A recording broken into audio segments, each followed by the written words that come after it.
l'édition ATHS de 2019 avec ce superbe logo et cette composante internationale. Et nous avons un très beau sujet, même si effectivement pour certains c'est fini. Pour certains, ils pensent que l'hépatite, bien sûr, on l'a guérie et donc c'est moins important et on pourrait croire avec des informations que tout se passe bien, il n'y a pas besoin de mobilisation. Alors on va voir que ce n'est pas tout à fait le cas. Et alors on a la chance d'avoir eu deux événements importants dans le secteur. Il y a eu la Journée nationale française sur les hépatites virales à Paris quelques semaines. Et puis il y a eu l'ICHU à Montréal. Comme vous savez, ça regroupe tous les spécialistes du traitement des toxicomanes. Et c'est surtout canadiens et australiens, mais c'est de très bon niveau. Et on a la chance que François Bailly, Karine Lacombe y étaient. Donc ils nous diront un peu ce qui a pu se dire. Alors c'est vrai que nous sommes à l'an 4-5 des antiviraux directs, puisque c'est des fin 93, 2013, pardon. Et donc, on sait que ça marche, mais voilà, il y a encore du travail à faire. Alors, on a aussi la chance d'avoir une nouvelle étude dont François nous parlera, qui est Barostop. Ça a été une étude avec du papier buvard, etc. Mais cette étude, on verra qu'elle a ses limites, mais elle nous donne une information un peu inattendue, c'est que d'un seul coup, la moitié des porteurs se seraient envolés. Ils sont dans le maquis. Alors c'est vrai je peux être un peu ironique parce que l'intervalle de confiance est très large. Et par exemple, on sait bien sûr, comme c'était volontaire, les gens qui répondent sont des gens qui sont quand même plus socialisés que ceux qui ne répondent pas, c'est tout bête. Et les TROD, l'étude des TROD, François nous en parlera, montre bien que quand on va chercher aux avant-postes, on fait des dépistages avancés, et bien on a des grosses surprises et on trouve même chez des non-migrants, chez nos concitoyens qui sont nos voisins, et bien on trouve des taux, des prévalences importantes d'hépatite C.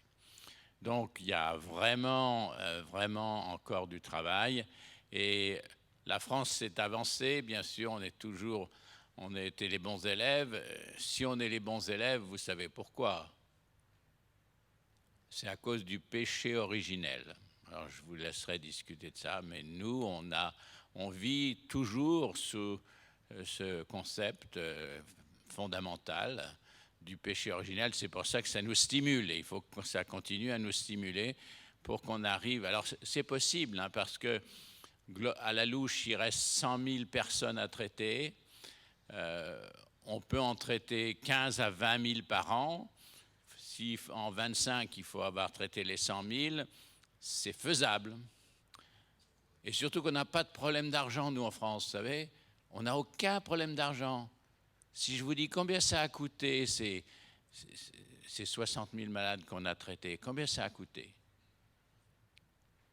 On a l'habitude des grands chiffres, 3,5 milliards. Alors j'ai pris ma calculette, parce qu'on nous a dit, oh ben c'est pas cher parce que il ne faut pas s'occuper du prix facial, c'est joli ça, prix facial. Ce qui compte, c'est on a des rétrocommissions, j'utilise des termes un peu inadéquats, et du coup, ça fait baisser la facture. Bah, moi, j'ai été déçu, parce que 3,5 milliards, quand je prends ma calculette, ça fait du 60 000 € le traitement. Le coût de production du traitement, c'est moins de 200 €. Dans les pays à ressources limitées, c'est le prix d'une guérison. C'est 200 € même, on peut l'avoir un peu à moins cher si on mégote. Et nous, on a payé 50 000. Donc on est riche.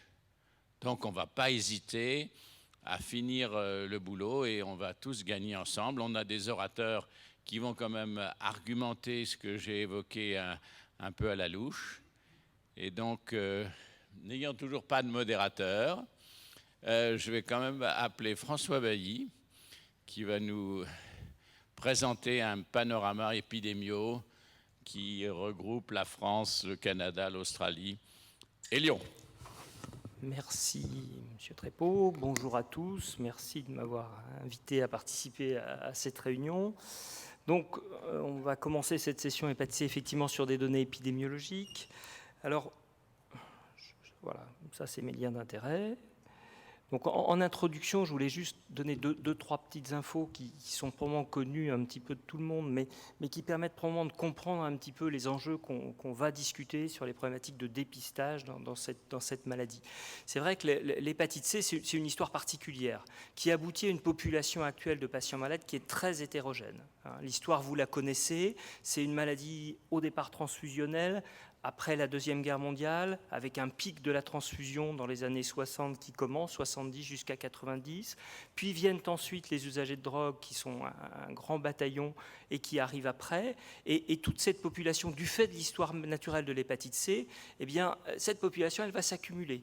D'où le terme de réservoir absolument abominable qu'on utilise. Une maladie qui se chronicise dans 80% des cas, aboutit effectivement à un réservoir de population. Mais vous voyez bien que ce réservoir, il a des âges différents et il va progresser différemment dans le temps. Donc si on se place 30 ans, 40 ans après, on a une population qui a vieilli, c'est indiscutable. Les transfusés avant 90, pour la plupart, ils ont 70, 80 ans. Et pour un certain nombre, ils vont mourir avec leur hépatite C. Et puis les usagers de drogue, les usagers de drogue, la masse, elle n'est pas toute jeune non plus. On n'est plus dans le jeune usager de drogue qui a l'hépatite C et qui a 18 ans. On a plutôt des quinquagénaires bien sonnés pour un certain nombre. Donc on a une population qui vieillit et cette population très hétérogène avec l'apport des migrants, l'apport des nouvelles contaminations dont on parlera. Et cette hétérogénéité, elle rend difficile d'une part les études épidémiologiques et elle rend probablement aussi difficile les stratégies de dépistage très cohérentes, on le verra. Alors, M. Trépeau en a parlé, l'élément très, très radical qui change tout et qui change la vision qu'on a de la maladie, c'est l'arrivée des traitements. Il vous a dit aussi qu'on avait des données épidémiologiques assez récentes dont on discutera, tout ça dans le contexte d'un objectif d'élimination de l'OMS et de la France. Alors, dans le topo, quelles questions finalement on est amené à se poser sur le plan épidémiologique ? La première chose, c'est où est-ce qu'on en est en 2019 ? Combien il y a de sujets infectés ? Est-ce qu'on le sait ? Combien il y a de sujets qui ont été traités ? Nombre de sujets à dépister ? Et puis, qu'est-ce qui va nous rester à faire dans ce contexte ? Alors, les données épidémiologiques en France, elles sont au départ assez anciennes. Ça, j'ai mis à côté données historiques, mais en fait, pendant très longtemps, ça a été les seules données dont on disposait. Vous voyez que c'est une étude de l'Institut de santé publique de 2004 au départ, qui a été revisitée par des modélisations à 2 reprises. Et les données qu'on avait là sur cette diapo ont été publiées en 2016 sur des données de 2011. Et vous voyez qu'à l'époque, on avait une séroprévalence à 0,75%, et une prévalence de la maladie active avec un ARN positif de 0,42%, ce qui représentait un peu moins de 200 000 personnes. J'insiste sur l'histoire de la séroprévalence parce que vous verrez que dans les études nouvelles, de façon assez légitime, finalement, on ne parle plus de séroprévalence, mais on ne parle que des patients qui ont de l'ARN positif, ce qui explique en partie les différences de chiffres. Et puis vous voyez que déjà à l'époque, on identifiait ces populations à risque avec finalement 3 grands groupes identifiés dans cette population, les usagers de drogue, la population transfusée avant 1992, les migrants comme population spécifique, et puis tout le reste dont on ne savait pas bien quel était le mode de contamination. Alors donc, on a des données qui ont été communiquées, le BEH vient de paraître avec les résultats de cette étude, ces données ont été communiquées aux journées hépatites du ministère. Donc la méthodologie est un petit peu différente que celle de la précédente. Vous voyez que cette étude s'est intégrée dans une grande enquête téléphonique qui s'appelle le baromètre santé. Au sein de cette enquête téléphonique, donc c'est un échantillon aléatoire de la population, un contact téléphonique, une population de 15 à 75 ans, et au sein des thèmes abordés, il y avait le dépistage des hépatites B et C, du VIH, la vaccination anti-VHB et des situations à risque. Au sein de cette population contactée téléphoniquement, un certain nombre de participants se sont vus proposer un dépistage des hépatites et du VIH, dépistage par buvard, et tout s'est fait par courrier. c'est un élément important, c'est donc des patients assurés sociaux qui avaient plus de 18 ans, qui recevaient un courrier, qui mettaient une goutte de sang sur le buvard et qui renvoyaient le buvard. Donc la méthodologie en tant que telle, vous le voyez bien, et M. Trépeau l'a indiqué, sélectionne de fait des gens qui ont une adresse, qui peuvent répondre à un courrier, qui peuvent se piquer au bout du doigt, qui répondent au téléphone. Donc on voit bien qu'on est certes dans la population générale, mais une population générale un peu triée. Alors les résultats de cette étude, voilà les grandes lignes. Vous voyez quand même que c'est un effectif au départ important, 20 000 personnes interviewées, 17 000 sollicitées pour faire le dépistage par buvard, et au total, un peu moins de 7 000 personnes qui ont renvoyé un buvard. Donc effectivement, en termes d'effectifs, c'est intéressant, avec les limites qu'on a évoquées tout à l'heure. Donc en termes de prévalence, vous voyez que là, on a une prévalence qui a baissé, 0,30%, mais je vous rappelle qu'il faut la comparer au 0,40 d'ARN positif sur la diapo précédente. Donc c'est 0,3% de la population qui est porteuse d'un ARN du VHC, ce qui représenterait 130 000 personnes, un peu plus de 130 000 personnes. Et ça, cet élément est aussi à discuter. Dans cette étude, parmi les gens dépistés positifs dans l'étude, bien 80% connaissaient déjà leur infection. Ce qui permet d'extrapoler, ou permettrait d'extrapoler, qu'il restera actuellement en France 25 000, plus de 25 000 personnes qui ne seraient pas diagnostiquées pour l'hépatite C. Alors j'ai juste mis, ce n'est pas le sujet du jour, l'hépatite B, parce que c'est difficile de dissocier les choses. Là encore, les résultats, on pourra peut-être en discuter, mais je ne suis pas sûr qu'on ait le temps. Les résultats montrent une nette diminution de la prévalence de l'hépatite B aussi, qui est assez étonnante finalement, parce que pour l'hépatite B, il n'y a pas eu de traitement et l'histoire naturelle n'a pas changé radicalement, mais ça, je pense, soulève quand même le problème de la méthodologie de cette étude, puisque vous voyez que dans cette étude, on a la même prévalence pour l'hépatite B et pour l'hépatite C dans notre pays, ce qui est pour moi un petit peu douteux. Alors si on se focalise sur l'hépatite C, qu'en est-il de cette prévalence? Donc je l'ai dit, 0,3% de la population, un peu plus d'hommes que de femmes, c'était déjà le cas auparavant. On parlait de l'âge de la population, mais vous voyez que c'est plutôt des gens qui ont plus de 45 ans. Hein. La prévalence augmente chez les 46-75 ans.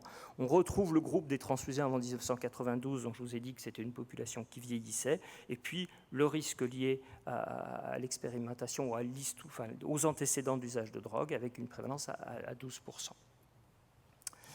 Alors, qu'est-ce que ça donne en termes évolutifs, puisque le sujet, c'était l'évolution de cette prévalence? Vous voyez que ça, c'est les modèles qui sont faits à partir des données disponibles. Vous voyez qu'on partait effectivement en 2004 de plus de 200 000 personnes et qu'on est théoriquement à 130 000, ou en tout cas, on suspecte environ 130 000 personnes. Et puis surtout, ce qui est à mon sens très étonnant, c'est l'augmentation majeure du nombre de gens qui connaissent leur statut. Et je crois que là, on est vraiment, ça ramène à discuter un petit peu le biais de sélection de cette étude, c'est-à-dire que, effectivement, quand on va faire une enquête chez des gens qui sont très insérés et qui sont en général pris en charge sur le plan médical, ils ont une bien meilleure connaissance de leur statut que des gens qui ne vont pas répondre à l'enquête. Alors, une autre donnée épidémiologique importante, c'est l'estimation de l'incidence. Alors là, les données de prévalence, elles sont compliquées, elles sont forcément extrapolées. Les données d'incidence, c'est, j'aurais tendance à dire, encore pire. Hein. Donc, vous voyez qu'il y a une estimation dans la population générale à faible risque qui serait d'environ 550 nouveaux cas par an. Et puis, il y a deux groupes dont on considère aujourd'hui qu'ils sont la source des nouvelles infections, si l'on exclut les migrations, ce sont les usagers de drogue, avec une estimation qui serait un peu moins de 5000 nouveaux cas, nouvelles infections par an, et puis les ACSH, en particulier VIH positif, on en reparlera un tout petit peu, avec en particulier les épidémies un petit peu européennes d'hépatite aiguë C qu'on a vues dans la population VIH. Au total, on estime dans ces données de Santé publique France à 5500 les nouvelles infections chroniques par an. Et voilà, pour finir, l'estimation des hépatites C au 1er janvier 2019, puisque les données de l'étude Baromètre, c'est 2016. Si on tient compte des nouveaux traités, si on tient compte des décédés, des nouvelles infections, en sachant qu'on n'a pas de données sur les flux migratoires et sur l'apport, entre guillemets, d'immigrants dans cette population, on serait aux alentours de 100 000 personnes porteuses actuellement d'une infection chronique virale C active en France. Donc, on peut discuter sans fin du niveau de ce chiffre, quoi qu'il en soit. Même si on sous-estime, et c'est probable, le nombre d'infectés, 100 000, ça nous laisse du travail à faire. Hein, et clairement, la mission, elle est là. Alors un mot sur les populations spécifiques, parce que c'est vraiment un élément important. Depuis qu'on étudie l'épidémie de l'hépatite C, on se focalise un petit peu, on essaie d'en savoir plus sur ces populations spécifiques. Donc vous voyez qu'il y a deux graphes là, sur cette diapo. La première, les petits ronds, là, c'est ce qui est issu des rapports hépatites coordonnés par Daniel Dumeau. Et sur les données épidémiologiques de l'époque, vous voyez qu'on avait 4 grands groupes qui étaient un peu spécifiques. D'une part, les usagers de drogue, on en a déjà parlé, avec des données sur cette diapo de séroprévalence qui était majeure. Hein. Les usagers de drogue ont massivement rencontré le virus d'hépatite C. Les migrants, avec une séroprévalence élevée, l'incarcération et la co-infection. Si on regarde un petit peu ce qui a été travaillé, parce qu'on n'a clairement pas de données plus récentes dans cette population, si on regarde un petit peu comment ça se passe en matière de prévalence de la RNVHC, vous voyez que chez les usagers de drogue, la séroprévalence estimée, à partir essentiellement quand même de l'étude Coquelicot, qui date un peu, on le verra, hein, on considère qu'effectivement on est au moins 30% d'usagers de drogue qui seraient porteurs actuellement en France d'une hépatite C. Et on verra que c'est très hétérogène. Les chiffres chez les homosexuels masculins sont beaucoup moindres, mais sont directement liés aux pratiques. Et effectivement, avec le surrisque lié au chemsex ou au slam, qui est associé à un risque beaucoup plus important. Et vous voyez que les données sont beaucoup plus faibles. On a très peu de données dans les populations migrantes. Là, on a une étude dans les populations en Île-de-France, des populations afro-caribéennes, et dans les consultations de PASS, où on a des prévalences élevées. Ce qui est important, c'est que vous voyez que la connaissance du statut sérologique dans cette population est globalement faible, même si elle est relativement plus importante chez les usagers de drogue. Vous voyez qu'on est quand même, chez les usagers de drogue actifs, on est à moins de 50% qui connaissent leur statut sérologique. Et alors même qu'un grand nombre ont déjà été dépistés dans leur vie, ce qui n'est pas du tout le cas des populations migrantes ou précarisées.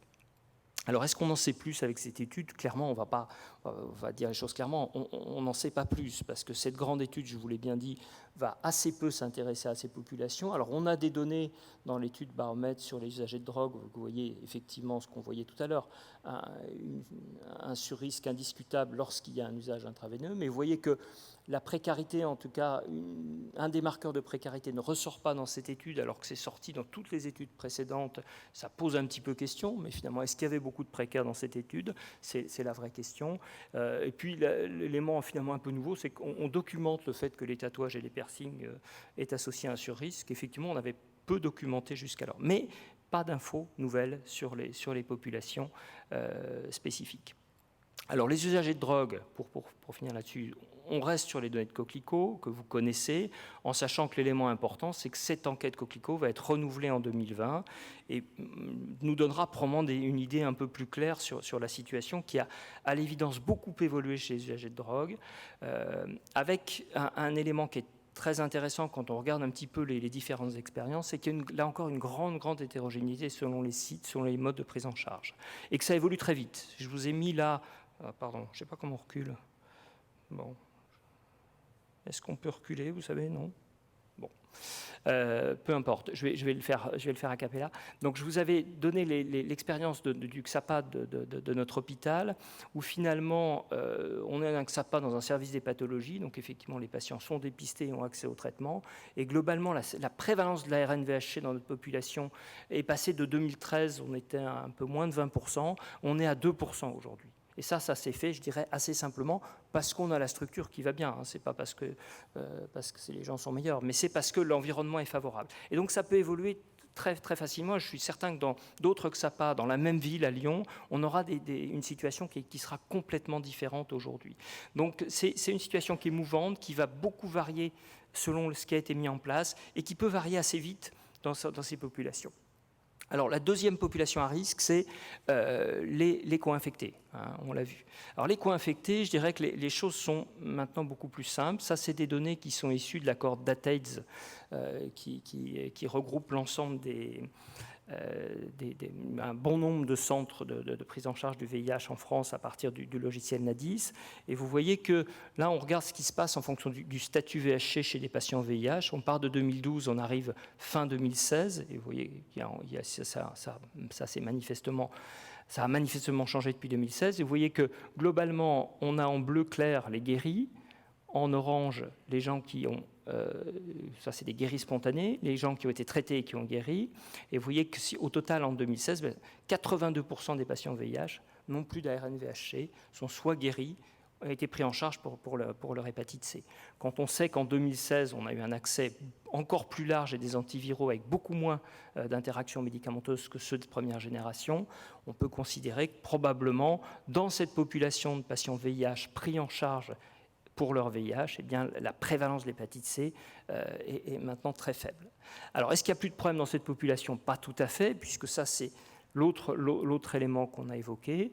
On a vu apparaître depuis quelques années des micro-épidémies, pourrait-on dire, d'hépatite C aiguë dans différentes villes d'Europe, avec des clusters un petit peu bien définis sur le plan virologique. On voit que c'est les mêmes virus quand on analyse la transmission virale chez ces patients, des cas regroupés et des hépatites C aiguës qui vont parfois se renouveler, des patients qui en font plusieurs, qui sont dans tous les cas liés à des pratiques soit d'injection, soit des pratiques sexuelles à haut risque. Alors c'est effectivement le SLAM, c'est le chemsex, et c'est des pratiques sexuelles invasives. Et vous voyez que globalement, ça a augmenté chez les patients VIH. Et puis, dans notre cohorte à Lyon, on a vu apparaître des patients non VIH, PrEPeurs, chez qui on voyait arriver les hépatites C aiguës, avec exactement le même profil virologique, c'était les mêmes virus. Et ce qui est intéressant, je ne l'ai pas sur la diapo, c'est que cette montée en flèche, là, qui représentait sur un centre plus de 100 patients en quelques années,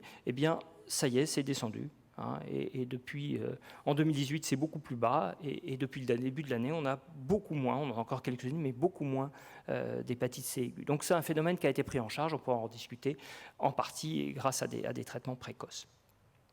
Alors, autre population pour lesquelles on a, à mon sens, encore moins de données, c'est les précaires et les migrants. Alors, dans la plupart des études, ils sont poolés, parce qu'effectivement, beaucoup de nos migrants sont précaires. On verra néanmoins que les deux éléments sont pertinents à prendre en compte quand on va parler de dépistage. Donc, vous voyez, sur cette diapo, ça c'est donc... décidément, je n'ai pas de chance. Est-ce qu'on peut reculer la diapo, éventuellement? Non? S'il vous plaît? Non? Bon.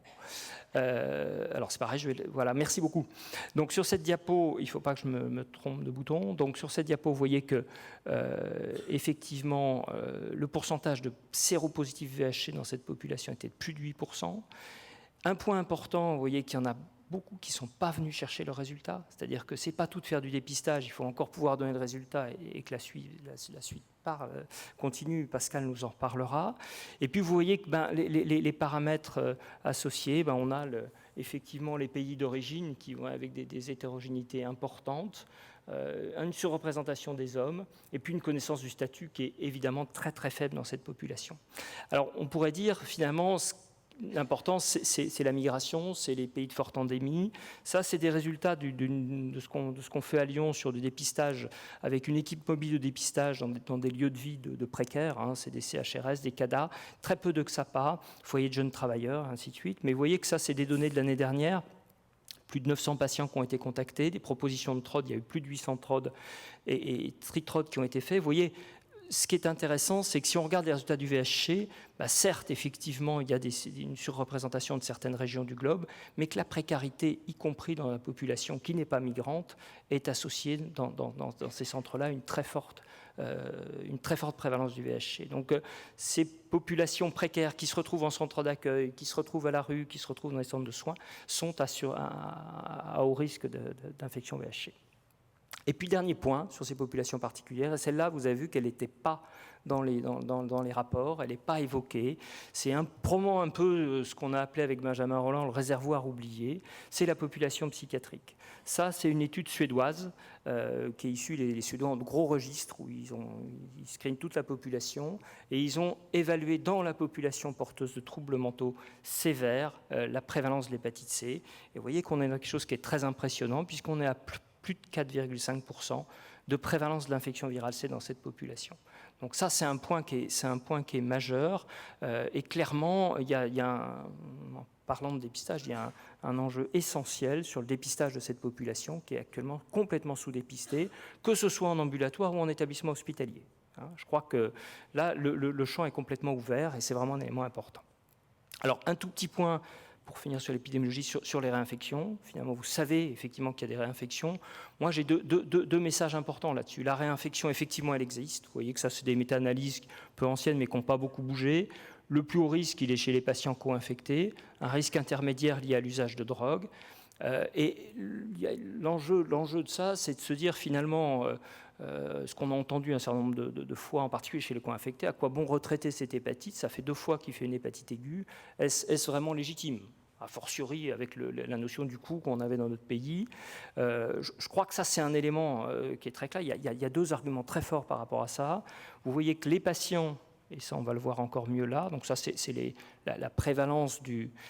ça, c'est une étude de Colombie-Britannique, on voit l'incidence des hépatites C aiguës. Puis là, on voit un petit peu les facteurs associés à ces hépatites C aiguës. Ce qu'on constate, c'est que finalement, ceux qui vont faire des hépatites C aiguës et des réinfections sont les populations les plus à risque, clairement. C'est-à-dire que vous traitez un patient, s'il se réinfecte, c'est qu'il a des conduites à risque.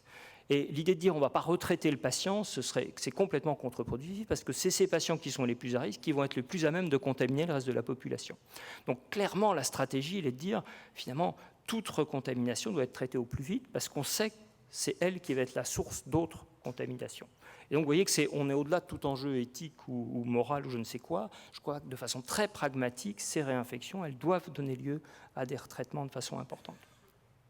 Et puis pour finir, quelques mots de dépistage. Donc ça, c'est des données du baromètre de l'éradication virale de SOS hépatite. Donc Pascal nous en parlera peut-être. Vous voyez que l'estimation, c'est qu'il resterait à peu près, au vu de ce qu'on a fait, 100 000 patients à traiter. C'est ce que nous disait M. Trépeau. On en traite, vous voyez que l'évolution des traitements au fil des années était variable en fonction de l'accès aux nouveaux médicaments. Et puis vous voyez qu'elle a plutôt tendance à baisser un petit actuellement, parce qu'effectivement, on a traité une grande partie du réservoir, il va falloir aller chercher les autres. C'est l'enjeu important. Alors, quelle population à dépister? Qu'est-ce qu'il faut proposer comme dépistage? Là encore, ces chiffres ils peuvent être discutés, mais ils ont pour but d'illustrer une réalité. On a des populations à risque, et là j'aurais tendance à dire qu'on n'a pas à se poser de questions. Les populations à risque, il faut les dépister, il faut tout mettre en œuvre pour les dépister. La question finalement, c'est les autres. Comment on va aller chercher ces patients qui sont dans la nature, qui n'ont pas forcément sur leur front un risque avéré, qui ont peut-être couru un risque il y a très longtemps mais qui l'ont oublié. Et ça, c'est un vrai débat. Donc pour répondre à cette problématique, le dépistage universel a été évoqué pendant un temps, c'est-à-dire qu'il était proposé un dépistage universel à tout le monde une fois, des 3 virus, probablement au milieu vers la cinquantaine ou un peu avant, mais ça, ce n'était pas défini. Et cette étude-là montrait que c'était coût-efficace. Donc ça a été prôné à un moment donné par les différents rapports scientifiques qui disaient c'est probablement ça ce qu'il faut faire, en sachant que ça n'a jamais été recommandé pour l'instant, et on verra que ce n'est probablement pas ce qui va se faire. Alors si on regarde un petit peu cette stratégie, vous voyez qu'il y a encore du chemin, parce que ça, dans l'étude baromètre, on voit les antécédents déclarés de dépistage dans la population qui a été testée. Vous voyez que chez les gens qui n'ont pas de facteur de risque avéré, vous voyez qu'il y en a très très peu, finalement, qui ont eu accès au dépistage jusqu'alors, avant qu'il leur soit proposé. Et que même chez les transfusés avant 92, vous voyez qu'il y a c'est minime. C'est-à-dire que c'est une population dont on sait qu'elle fait partie des risques historiques, et dans notre baromètre, il n'y en a que 20% chez qui il y a eu un dépistage. Il faut se dire qu'un certain nombre de ces patients ne savent pas qu'ils ont été transfusés, en tout cas ne l'ont pas intégré. Alors, pour finir, finalement, les recommandations de dépistage en France et leur évolution. Donc, au départ, population à risque, cytolyse. Les sociétés savantes ont travaillé, ont dit, de toute façon, c'est ridicule de dépister le C tout seul, il y a des risques communs, donc il faut dépister les autres virus avec. Probablement, compte tenu du risque lié aux hommes, il faut le faire au moins une fois chez tous les hommes et absolument pendant la grossesse. Ça, c'était 2014. 2016, rapport du mot recommandation AFEF 2018, on évoque le dépistage combiné universel. Et puis, on était dans l'attente d'une conclusion, ou en tout cas d'un avis de la HAS. Alors, on a eu une intervention à la journée des hépatites de la HAS qui a revisité un petit peu cette stratégie, qui a revisité l'étude dont je vous ai parlé, et qui considère qu'aujourd'hui, l'intérêt du dépistage universel n'est pas démontré, et on partirait plutôt sur un renforcement du dépistage ciblé dans les populations à risque, qu'on associerait de façon légitime à de la réduction des risques. Et ça, on pourra discuter de ce choix. Alors, de façon très pratique, pour finir, moi, je voulais voir un petit peu dans une population qui prend en charge des patients addicts, quand on est une équipe d'addictologie, qu'est-ce qu'on peut faire de ces constats de façon pratique? Et je crois que finalement, au-delà du débat sur les stratégies de dépistage, les choses sont assez simples. Je pense que pour nous, addictologues, il faut dépister tous nos patients. Il n'y a pas trop de questions à se poser. Un patient qui fait partie des groupes à risque, qui soit précaire, qui soit migrant, a fortiori s'il a un usage de drogue, il doit bénéficier d'un dépistage des 3 virus. Ça, c'est incontournable. Pour ça, il faut s'en donner les moyens. Et on sait que c'est parfois très difficile dans certaines structures, en particulier des structures associatives. Et puis, il faut être imaginatif, parce que quand on n'a pas beaucoup de moyens, on s'aperçoit qu'il faut utiliser les méthodes. Il y a de nouveaux outils, on en parlera probablement, il y a de nouvelles stratégies. Mais je pense que ça, c'est l'imagination qui va nous permettre d'accéder à ce dépistage. Et puis, il faut aussi ne pas se tromper quant à la légitimité. Je pense qu'aujourd'hui, les équipes d'addictologie sont les mieux placées pour faire ce boulot. Sont celles qui connaissent les mieux ces populations, et c'est elles qui peuvent le faire. Et puis, dernier point, il faut penser à redépister nos patients. Alors ça, je crois que c'est vraiment important, non pas uniquement à cause des réinfections. Certes, il y en a un certain nombre qui se réinfectent, un usage de drogue qu'on va traiter, qui continue à s'injecter, il faut le redépister, c'est clair. Mais aussi parce qu'un bon nombre de patients qu'on dépiste dans les programmes de dépistage ont déjà été dépistés, mais n'ont jamais été pris en charge. Et le redépistage, entre guillemets, c'est souvent ce moment-là qui va être le booster pour la prise en charge. Donc, je pense qu'il faut répéter le dépistage, je pense qu'il faut dépister tous nos patients. Voilà, je vais juste finir en reprenant quelques points de conclusion. On a une tendance à la diminution de la prévalence en population générale, mais c'est en population générale, et on n'a pas une belle vision de ce qui se passe dans les populations particulières. Il reste au minimum plus de 25 000 personnes à traiter, donc il y a encore du boulot. Clairement, on a peu de données dans ces populations à risque, et les données qu'on a là sont difficiles à extrapoler. Et je crois que les données qu'on a dans les populations à risque de prévalence sont très parcellaires. Donc la stratégie de dépistage unique, elle a des faiblesses, clairement, d'un dépistage systématique sur toute la population. On voit bien qu'elle a des faiblesses du fait de cette hétérogénéité, et probablement que si on propose à tout le monde un dépistage, finalement, les gens les plus à risque n'auront pas accès parce qu'ils n'auront pas accès aux soins. Donc c'est un des éléments de la faiblesse. Pour autant, est-ce qu'il faut aller contre? Je ne suis pas sûr. Mais clairement, la HAS semble plutôt partir sur une optimisation du dépistage ciblé. Donc clairement, je redis, dépistage combiné des 3 virus dans toutes les populations à risque, en particulier chez les patients addicts, répéter le dépistage, et puis pour faire la transition avec ce que nous dira Pascal, toute stratégie de dépistage nécessite quand même d'avoir pensé à la suite, et ce n'est pas tout de dépister un patient, il faut qu'il vienne chercher son résultat, et puis il faut qu'on l'amène vers le soin par la suite. Voilà, je vous remercie de votre attention.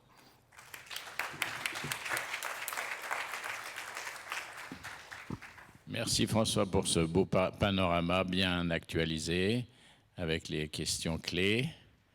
Donc pour amorcer la discussion, ce redépistage, parce que globalement, tu as raison, les gens ont oublié, mais quand même la probabilité de se réinfecter, à part les sous-groupes homosexuels particuliers, c'est quand même faible. Oui. Et les toxicomanes hyperactifs. Mais... Quand je parle du redépistage, je pense que encore une fois, il y a vraiment deux sens. Le premier point, c'est être conscient qu'un certain nombre de populations qui seront exposées à des risques peuvent se réinfecter. Donc quelqu'un qui continue à s'injecter, il faut au moins qu'il soit dépisté une fois par an. C'est le minimum. Ça, c'est clair. Mais c'est une situation qui est, à mon avis, indiscutable. Ce que j'évoquais, c'est plutôt l'intérêt du redépistage, entre guillemets, chez des gens qui finalement ont été dépistés il y a longtemps et qui n'ont pas du tout été pris en charge. On le constate, ça, quand on va faire des campagnes de dépistage dans les CARUT, par exemple, dans des centres d'hébergement. On va proposer des TROD, les gens vont les accepter, on va faire un rendu de résultats, et finalement, quand on les voit et quand on leur donne le résultat, ils disent « oui, je savais ». C'est-à-dire qu'il y a un bon nombre de gens qui n'ont pas été aux soins parce que ce n'était pas le moment, parce que c'était une autre période de leur vie. Et finalement, ce temps où on refait un TROD va les repositionner dans un soin. Alors, c'est peut-être pas effectivement très académique, j'entends bien, mais j'ai vraiment l'impression que la campagne de dépistage, et on le voit bien en tout cas sur les populations précaires, elle récupère aussi des patients qui avaient déjà été dépistés mais qui avaient été pris en charge. Bon, c'est de l'hyperpratique. Alors, toujours dans l'hyperpratique, est-ce que traiter le maximum d'usagers va réduire le nombre de nouvelles contaminations. Donc là, la prévention, comme pour le VIH, est-ce que ça fait ses preuves? Alors, c'est difficile de valider ça complètement. Je crois que le meilleur modèle qu'on a, c'est quand même les infections aiguës dans les populations HSH. Oui, c'était la perche. C'était voilà. La perche. C'est vrai que le constat qu'on a fait dans l'expérience qu'on a à Lyon, c'est qu'on a très tôt, mais comme dans beaucoup de centres, pris l'option de traiter très vite les hépatites C aiguës dans cette population, sans attendre les RCP, les choses. Donc les gens étaient traités très vite, que ce soit des PrEPers ou des patients VIH. Dès que le diagnostic était fait, validé, on initiait les traitements très rapidement. Force est de constater que l'épidémie est en train de se tasser et qu'on a l'impression qu'il y a moins de cas. Alors, c'est probablement pas la seule explication, il faut être prudent, parce qu'il y a eu aussi de la prévention, il y a eu de la judiciarisation, il y a eu plein de choses qui sont intervenues dans notre périmètre qui ont eu un impact sur cette évolution. Néanmoins, c'est complètement cohérent de se dire que quelqu'un qui est exposé de façon répétée à des risques et qui se trimballe avec une charge virale relativement élevée, une hépatite aiguë, il faut effectivement faire chuter cette charge virale au plus vite pour éviter qu'il contamine d'autres sujets. Oui. Allez-y. Un micro. Donc, je suis présidente de Xapacarud et je voudrais rebondir sur ce que vous disiez tout à l'heure sur la réduction des risques, le rôle de la réduction des risques dans l'hépatite C. Donc longtemps, on nous a dit que ça ne servait à rien, qu'on avait planté, qu'on avait été bon pour le sida, mais pas tellement pour l'hépatite. On est en train de démontrer que c'est plus compliqué, mais qu'on y arrive. Et moi, je voudrais insister sur le rôle des pairs. Donc, je préside une association d'usagers où on a instauré un système de parrainage. C'est-à-dire, moi, je suis sidéré, je suis psychiatre, je ne suis pas du tout... je suis sidéré par... Il faudrait qu'on s'interroge quand même sur la façon dont on donne des diagnostics, où on informe les gens sur leur statut, entre être séropositif, non mais docteur, je l'ai déjà, enfin bon, bref, ils ne savent pas. Ils ne savent pas et on se retrouve avec plein de gens, finalement, chercher les sérologies, ça ne sert pas à grand-chose, parce que la plupart des gens... qui ont une sérologie positive ne sont pas allés plus loin, ils ne sont pas allés voir si... Bon, plus les réinfections, comme vous l'avez signalé. Donc moi, je pense que ce qui peut changer la donne, alors pas que, c'est véritablement d'avoir des personnes qui elles-mêmes ont été soignées et qui sont d'abord en capacité d'expliquer les choses à leurs camarades dans des conditions, dans un langage adapté, etc., de balayer tous les fantasmes de tous ceux qui ont connu l'interféron, etc., mais non, il n'y a pas d'effet secondaire, etc. Et nous, ce qu'on a mis en place à Marseille, ça fonctionne plutôt bien. Voilà, je voulais juste mettre ça en avant. Merci. Merci de cette intervention qui est fondamentale. C'est du pratique efficace. Mais encore faut-il avoir la structure, la motivation. Je pense que votre association n'est pas... Il n'y a pas beaucoup d'équivalence. Par exemple, nous, on n'a pas ça à Lyon. À Sud, oui, bien sûr. Ouais. D'autres points, oui. Alors, vas-y, François. Non, le travail des pairs, je pense que c'est un élément important, mais je pense qu'effectivement, Karine se lève, parce que dans les stratégies de micro-élimination dont elle va nous parler, c'est effectivement un élément essentiel, je crois. Oui, d'ailleurs, Karine, vous devriez être par ici. Je n'ai pas osé monter sur le podium alors que vous aviez déjà débuté, je suis désolée. Oui, François, je voulais te poser la question, parce que tu as abordé tout ce qui concernait le dépistage, et en particulier les stratégies de dépistage, celles que l'on a en France. Est-ce que tu ne penses pas qu'elles pourraient être optimisées, puisque ça reste quand même encore un circuit un peu lourd. On fait soit un TROD, mais ensuite on confirme par un ELISA une charge virale, etc. Comment tu vois un peu l'amélioration des stratégies de dépistage en France avec les outils qui sont à notre disposition? Est-ce que tu penses par exemple aussi que les autotests dans certaines populations pourraient avoir un intérêt? Alors oui, je n'ai pas abordé tous les nouveaux outils. C'est vrai que il y a deux enjeux dans le dépistage. Il y a effectivement aller trouver la population, faire les tests, et puis que les gens reviennent chercher leurs tests, reviennent chercher leurs résultats et rentrent dans le soin. On le voit dans l'étude des CASO, là c'est un vrai problème. Il y a beaucoup de gens chez qui on va faire un TROD, à qui on va redonner un rendez-vous et qui ne viendront pas. Donc ça, c'est un enjeu majeur. Donc pour répondre à ça, il y a effectivement des outils. Donc il y a les TROD couplés au CFED, donc on va faire de l'ARN en 1 heure. Ça, c'est des outils qui sont importants, mais qui sont quand même lourds à mettre en œuvre, hein. C'est-à-dire que même si ça paraît super sur le papier, c'est quand même pas rien à mettre en œuvre. Et puis, on parlait de l'INSU tout à l'heure, là, j'étais très étonné, j'ai discuté avec quelqu'un qui faisait ça à l'INSU, c'est très intéressant, ils font ça dans une équipe mobile, et en fait, ils s'aperçoivent que les usagers de drogue qui viennent dans la camionnette, eh bien, il y en a plus de 50% qui n'attendent pas 1 heure parce que c'est trop long.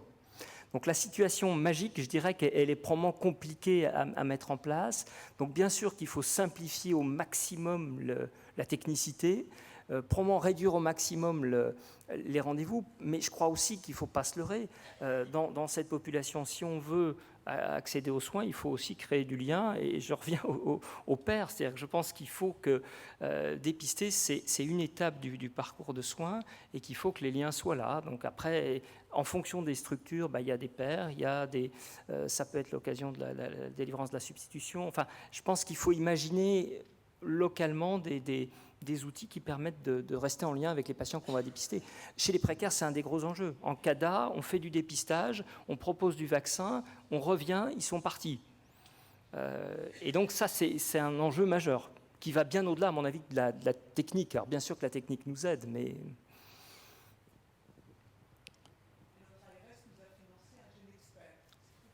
Très bien, voilà.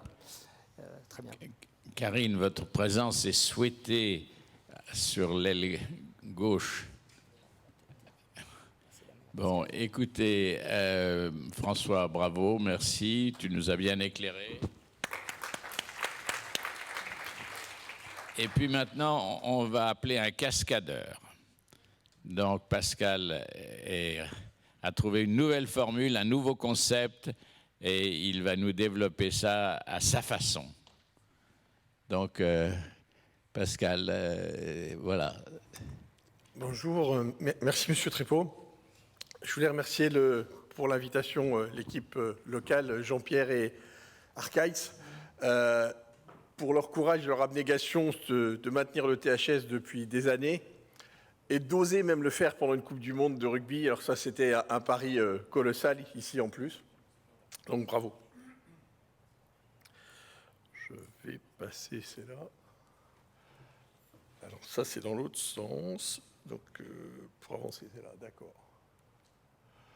Donc je présente mes liens d'intérêt avec AbbVie, Gilead, MSD et une petite association dont vous avez peut-être entendu parler, SOS Hépatite Fédération, qui essaye de mobiliser les choses et les gens pour faire bouger les choses. Alors aujourd'hui, on est tous en deuil. On doit faire notre deuil du dépistage universel. On le disait, on pensait tous qu'on allait pouvoir faire ça. Des éminents chercheurs nous avaient dit au niveau épidémiologique, ça peut être coût efficace. Et puis avec l'évolution de la maladie et le nombre de guéris, c'est peut-être plus coût efficace. Et du coup, il va falloir faire autrement. Donc c'est un deuil à faire. Un traitement universel sans dépistage universel, est-ce que c'est possible ? Ça, c'est un vrai débat qui va traverser toutes nos questions aujourd'hui. J'y répondrai probablement pas, et j'y répondrai sûrement pas. Des espaces sociaux sans hépatite, est-ce que c'est possible ? On était tous partis sur ce concept-là. À SOS Hépatite, on avait essayé des villes sans hépatite, comme l'ont fait les gens de Strasbourg, comme l'ont fait les gens de Marseille, comme l'ont fait les gens de Montpellier, qui s'engagent aujourd'hui pour faire Montpellier zéro hépatite. Donc on y croyait, on a fait avec les gens des Ardennes, on a fait une compagnie républicaine de CRS sans hépatite, on est allé faire un village sans hépatite, on a dépisté comme ça, et on était dans ce contexte d'espaces sociaux. Moi j'ai un des usagers qui m'a demandé de faire une tour en plein milieu de la ville, une tour de 15 étages sans hépatite. C'était possible. Est-ce que ce sera encore un modèle qu'il faudra garder, à suivre ? Des micro-éliminations, on en a parlé beaucoup des micro-éliminations. Alors, ce n'est pas faire disparaître les nains, je vous rassure largement, mais par contre, ça va nécessiter une macro-prise de conscience pour la part de nous tous pour arriver à faire des micro-projets. Une maladie sans modèle, c'est vrai que c'est la première maladie chronique guérissable, donc on n'a pas de modèle, on expérimente, on fait le chemin avec la maladie, avec l'évolution de l'épidémie. Donc c'est toujours compliqué pour les médecins, les chercheurs d'avoir une maladie sans modèle et une histoire naturelle que nous revisitons perpétuellement. On s'aperçoit aujourd'hui, quand un toxicomane, on disait 70% des toxicomanes sont atteints d'hépatite C, mais ce qui est drôle, c'est que quand on voyait un toxicomane arriver il y a quelques années, On savait que 7 fois sur 10, il allait être virémique. Aujourd'hui, un patient sur 2 seulement est virémique. La plupart des toxicomanes qu'on voit arriver avec une sérologie d'hépatite C ont déjà été traités et sont guéris. Donc on vérifie qu'ils ne se sont pas réinfectés, mais ce n'est plus le cas majeur. Et puis un modèle d'une guérison qui ne passe pas par la vaccination. Toutes les grandes maladies qu'on a été capable d'éradiquer sur la planète, on est passé par la vaccination. Là, on a à portée de main la guérison, l'élimination de l'hépatite C, mais il va falloir qu'on soit en capacité stratégique d'éliminer en utilisant les traitements sans utiliser la case vaccination. Donc tout le monde parle de cascade de soins. Alors j'avoue que c'est mon cri de colère aujourd'hui. Moi, ça commence à m'énerver un petit peu, les cascades de soins, on en parle. Si je vous dis cascade, vous pensez à quoi? Vous pensez à des torrents? Est-ce que vous pensez à des rivières indomptables? Des pubs un peu anciennes, que les anciens se souviennent peut-être, avec des jeunes qui, sous une cascade, avec des boîtes dont je ne dirais pas le nom, mais de savon, sont là. On pense à des cascades pour des prises de risques, et on pense à une rivière qui coule du haut vers le bas, mais c'est un côté inéluctable, la cascade. Or, aujourd'hui, toutes nos cascades de soins, elles sont revisitées sans arrêt. Donc, est-ce que pour vous, une cascade, c'est plutôt ça, ou est-ce que ce serait plutôt ça? Et depuis le temps qu'on vous dit qu'il y a le feu, effectivement, moi j'aurais envie de dire, on est des cascadeurs. Et est-ce qu'on sera encore des cascadeurs en 2020? Je vais essayer de vous montrer. Alors le mot cascade, à l'INCHU 2019, dont parlait M. Trépeau, il y avait plus de 34 posters où le mot cascade figurait. Tous les pays se sont posé la question de leur cascade de soins. Comment je fais chez moi? Est-ce que j'y arrive? Où sont les marches? Et le problème que je trouve, c'est qu'on n'est plus capable de regarder le problème dans sa globalité. On fait des cascades et on analyse chaque marche. Quelle est ma marche pour ne pas dépister? Pourquoi de dépistage à la recherche d'ARN, j'ai encore une marche?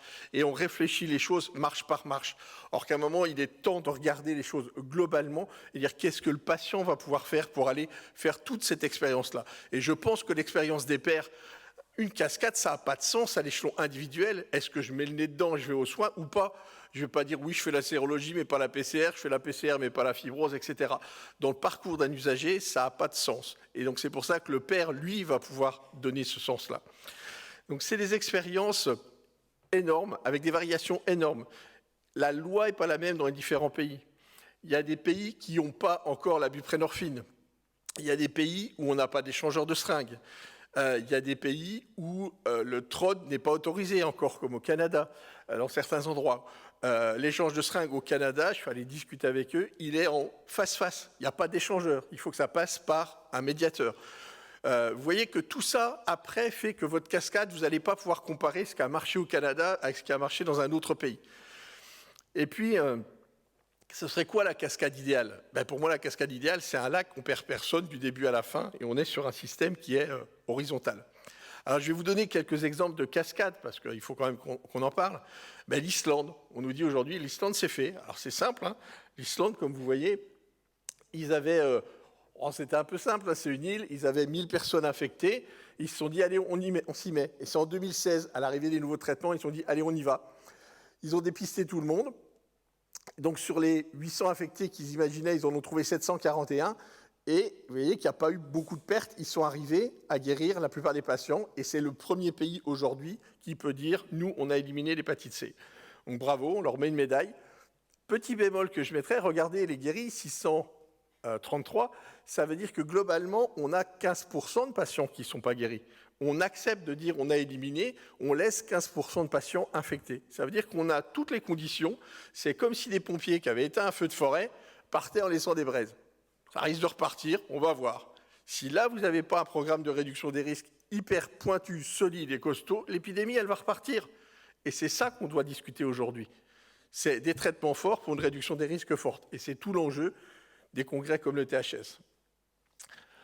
Une autre cascade de soins, pour vous montrer que tout n'est pas gagné, c'est les Américains. Alors, dans les cascades de soins, il y a aussi l'accès aux droits, hein, l'accès aux traitements possibles et aux droits sociaux. C'est évidemment un frein majeur. Et vous voyez que les Américains... Pardon, est-ce qu'on peut faire marche arrière, s'il vous plaît? L'accès aux traitements aux États-Unis, ils sont aujourd'hui à simplement 10% de gens qui arrivent aux soins. Mais pourquoi? Parce qu'on voit qu'il y a une énorme perte sur les droits sociaux. Donc eux, ils considèrent que la façon, là, c'est tous les laboratoires qui avaient concentré, vous voyez, 172 000 patients, c'est énorme. Ils avaient concentré, c'était les patients qui avaient 2 résultats positifs qui devenaient négatifs.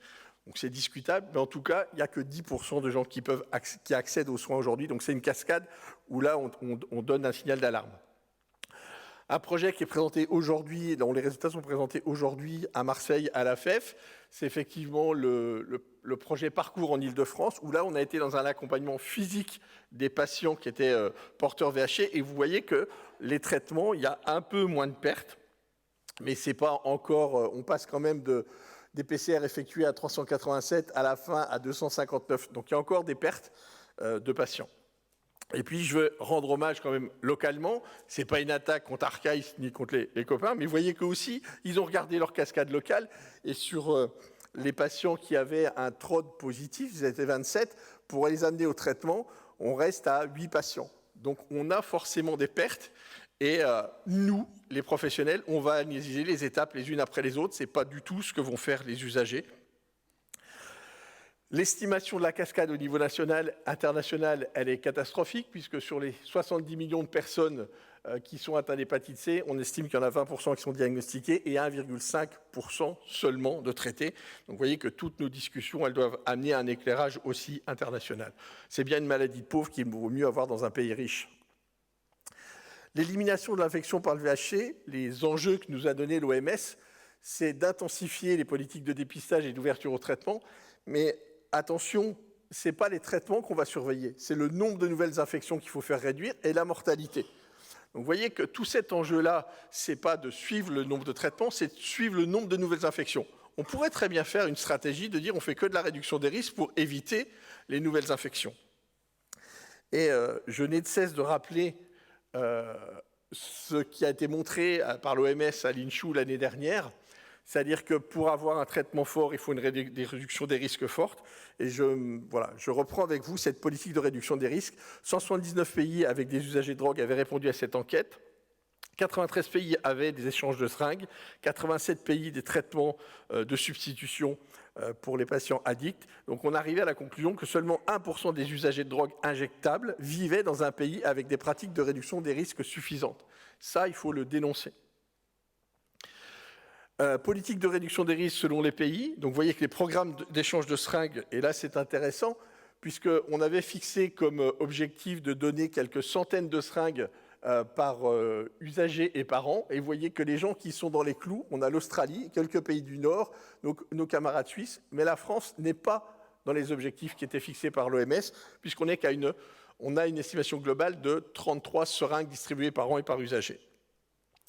Du côté de la réduction des risques avec l'accès au traitement de substitution, là on est bon, puisque sur 100 usagers de drogue, on est dans la fourchette où 40 usagers de drogue en moyenne peuvent accéder à des traitements de substitution. Donc ça c'est bon. Et la donnée qui est intéressante, c'est que quand on couple les deux pour contrôler, et pour dire qu'on va pouvoir contrôler l'hépatite C correctement, en fait il faut avoir les deux facteurs. Il faut donner suffisamment de seringues et avoir suffisamment d'accès aux soins. Donc il n'y a que très peu de pays qui arrivent à régler les deux en même temps. C'est la Hollande, l'Australie, l'Autriche et la Norvège. Et vous voyez que là, on a des pays, on est juste sur la porte, on frappe à la porte des gens qui font bien. Il y a la France. Pourquoi ? Parce qu'on est encore insuffisamment en accès aux seringues. Il faudrait arriver à la barre des 200 ou 300 seringues par an et par usager distribuées pour pouvoir avoir une RDR qui fasse le poids face à l'hépatite C. Donc tout ça, c'était pour vous montrer qu'il y a le traitement, mais il y a la RDR, et comme l'a dit François tout à l'heure, on ne peut pas faire l'un sans l'autre. Alors il faut sortir du dépistage. La seule cascade en 2020, c'est celle des recontaminations pour moi. C'est ça qu'on devrait suivre. Tout patient qui rentre dans une structure de soins devait être traité jusqu'à preuve du contraire. Il ne devrait pas rester l'hépatite C.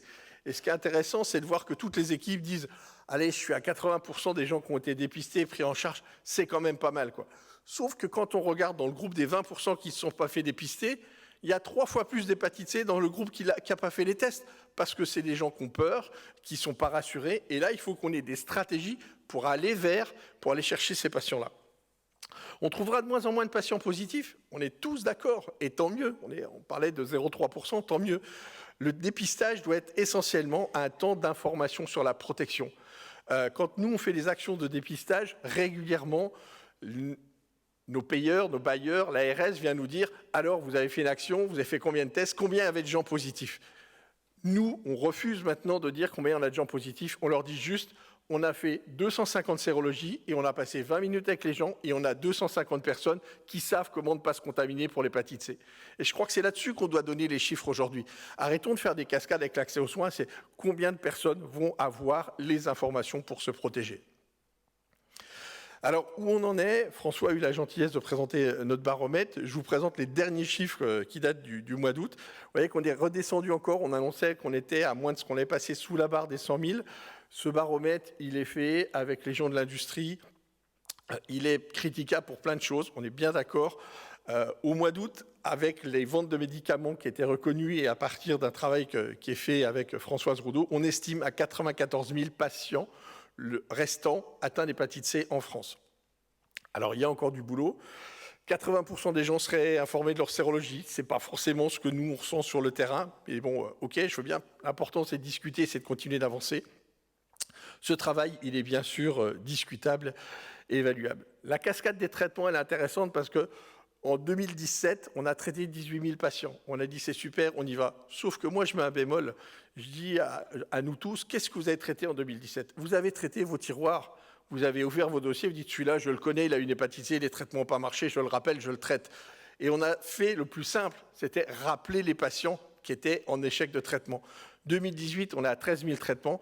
Et vous voyez le cas sur 2019, on espère tenir les 12 000, mais ça va être très compliqué. Donc le nombre de traitements diminue. Parce qu'aujourd'hui, on n'a plus que les nouveaux patients à aller chercher. Les gueules cassées, ceux qui étaient derrière nous, voilà, ils ont été traités, maintenant c'est bon. Donc quand est-ce qu'on va s'arrêter? C'est aussi une bonne question. Est-ce qu'on va accepter de laisser 15% de patients non guéris? Quand on a les objectifs de l'OMS, quand on nous dit l'élimination pour 2025, c'est les choix de notre ministre, mais à quel moment on va dire, allez, il reste 20 000 patients pas traités, c'est pas grave, on laisse tomber. Donc jusqu'où on va et comment on compte? Quand on nous dit, en 2022, on aura fait 120 000 traitements, c'est la moitié du chemin, mais on démarre de quand? Le chemin, il a démarré quand pour vous? Ça, c'est des questions politiques qu'il nous faut répondre. Ce qui nous manque, à mon avis, il nous manque une nouvelle enquête de prévalence. On n'a rien depuis 2004 de façon sûre et solide. Comment peut-on prendre des décisions politiques? À partir de là, on part avec des modèles qui ont été refaits en 2011. Il est urgent qu'on ait des modèles. Alors, je sais que les usagers se posent la question de la déclaration obligatoire, on est pour, on n'est pas contre, etc. Regardons ce qui s'est fait dans le VIH, regardons ce qui s'est fait dans l'hépatite B. Les déclarations obligatoires de l'hépatite B aiguë, elles éclairent nos stratégies politiques. C'est évident. Aujourd'hui, est-ce qu'on n'aurait pas, pour mieux comprendre l'épidémio résiduelle de l'hépatite C aujourd'hui, intérêt à se poser la question de la déclaration des nouvelles hépatites C? Et puis, il faut réécrire l'histoire naturelle en 2020. Arrêtons de parler des transfusés, c'est derrière nous. C'est quoi aujourd'hui l'hépatite C sur les dernières années? Comment évolue la maladie? Et ça va être intéressant parce qu'il y avait des gens qui passaient sous le radar, et en particulier sur les transmissions sexuelles dans des pratiques particulières avec des échanges de sang. Et je pense aux slameurs particulièrement, où on n'est pas capable aujourd'hui d'aller vers eux. Mais là encore, c'est les pairs qui vont nous aider à aller vers cette population-là pour connaître les modes de contamination et adapter les pratiques de prévention. On attend les TROD VHB qu'on nous a annoncés pour les mois à venir, et puis les TROD multitests. Et puis voilà où je veux en venir, c'est qu'il nous faut des concepts nouveaux. On voit bien qu'on réfléchit avec des concepts anciens. Et là, j'ai une proposition un peu folle à vous faire. Est-ce qu'on pourrait maintenant continuer dans un dépistage ciblé? Oui. On a dit pas d'annonce de dépistage universel à la journée nationale, on en prend acte. Un dépistage des 3 virus au moins une fois au cours de la vie, ça a été dit, répété. A priori, on va continuer de garder ça. Ne plus regarder l'addictologie et les addicts comme des réservoirs. Les réservoirs, c'est pour, dans les déserts, garder de l'eau. Certains pourraient dire que le réservoir, c'est ce qu'il y a au bout du préservatif. D'accord, mais en tout cas, nous, on ne veut plus être le réservoir de l'hépatite C du côté de l'addicto. Et donc, ce concept, ce serait quoi? Je vous propose un concept qui est celui de la pêche à la mouche. Aujourd'hui, je vous invite à devenir tous des pêcheurs à la mouche. Un pêcheur à la mouche, c'est un pêcheur particulier. Nous, on doit devenir des dépisteurs particuliers. Pourquoi? L'addictologue, il est au milieu des addicts. On ne parle pas du Xapal, on ne parle pas de la... Voilà, on est dans une structure, on est avec nos patients addicts. Tout comme le pêcheur, on ne le voit pas, mais il fait corps avec la rivière. On regarde le paysage, on regarde la rivière. L'addictologue, il doit être là. Alors la pêche à la mouche, elle est intéressante, si vous regardez un petit peu. Pourquoi? Parce que c'est différent de la pêche au chalut. C'est pas on ramasse tout ce qui passe, on arrache les coraux, etc. On va vers une pêche raisonnée. On peut prendre différents poissons. Ça dépend de ce que l'on cherche. Ça va être intéressant de se dire, est-ce que je vais pêcher la truite aujourd'hui? Est-ce que je vais pêcher l'ombre? Est-ce que je vais aller chercher un poisson ou un autre? Est-ce que je veux dépister un toxicomane, un précaire? Ça va être différent. On ne va pas faire du dépistage universel, on est d'accord. Ça peut se pratiquer dans différents lieux. Ah ouais, c'est intéressant. Est-ce qu'on va aller dans un squat, dans une maison de retraite, dans une rue, dans une prison? Et là, nous, on se dit, les espaces sociaux, c'était peut-être intéressant, c'est peut-être des rivières particulières où il y aura des stratégies différentes. Et puis, c'est connaître l'endroit et les poissons. Le pêcheur à la mouche, il vous dit, je vais mettre la mouche devant le poisson. C'est de savoir où va être le poisson, quels sont les trous dans lesquels il peut se cacher, quels sont les bons endroits pour aller chercher. Et on ne dépisse pas au hasard comme on ne pêche pas au hasard. Je pense qu'aujourd'hui, il faut faire confiance et aux pères qui seront capables de nous dire « moi j'ai des copains qui savent où il y en a qui ne sont pas traités, qui ont peur, etc. » Et il faut y aller. Adapter sa mouche. Alors vous voyez que j'utilise volontairement pas le mot « leurre ». Certains pêcheurs parlent de leurre. Non, ça c'est les sauvages. Nous on parle de mouche. Le trod va avoir une place précise pour un poisson précis, pour être dans des endroits précis. Le buvard aura d'autres stratégies pour aller chercher. Le fibroscan aussi, en alcoolologie, on a montré son intérêt pour aller à la rencontre de patients alcooliques sur l'état de leur foie, etc. Donc en fonction de ce qu'on veut trouver, on va utiliser des outils de dépistage différents. Toujours la pêche à la mouche. Regardons le vocabulaire des pêcheurs à la mouche. Le upstream, ils vont vers l'amont. Aller vers l'amont, c'est la RDR. C'est remonter à la source, c'est aller chercher où étaient les patients qui ont pu contaminer les autres. Mais à l'inverse, le downstream, c'est aller vers l'aval. C'est aller vers le suivi des guéris. Qu'est-ce qu'on fait? On ne les lâche pas, on continue d'avoir une politique de RDR, de surveillance des cirrhoses, de la non-recontamination. Le no-kill, ça je trouve ça génial. Le no-kill, c'est on les remet dans l'eau, on ne mange pas les poissons, on ne les tue pas. Moi je dirais, don't punish, on ne les remet pas en prison non plus. Donc on les remet dans leur élément et on arrive à les accompagner au mieux. Le wading, ça c'est encore un terme génial en pêche à la mouche. C'est les gens que vous voyez avec des cuissardes monstrueuses, ils vont dans la rivière. Ils vont marcher dans la rivière, suivre le courant, aller à la rencontre des poissons. Qu'est-ce qu'on fait, nous, avec des travailleurs sociaux, avec certains addictologues? On se met les mains dedans, on y va, quoi. Et c'est ça dont on a besoin, c'est ces gens-là qu'il faut écouter. Donc la pêche à la mouche, plus qu'une pêche, c'est une philosophie. Et je vous invite de regarder votre travail en disant « je veux devenir pêcheur à la mouche ». N'ayons pas peur de marcher dans la rivière pour vivre avec les poissons et mieux les comprendre.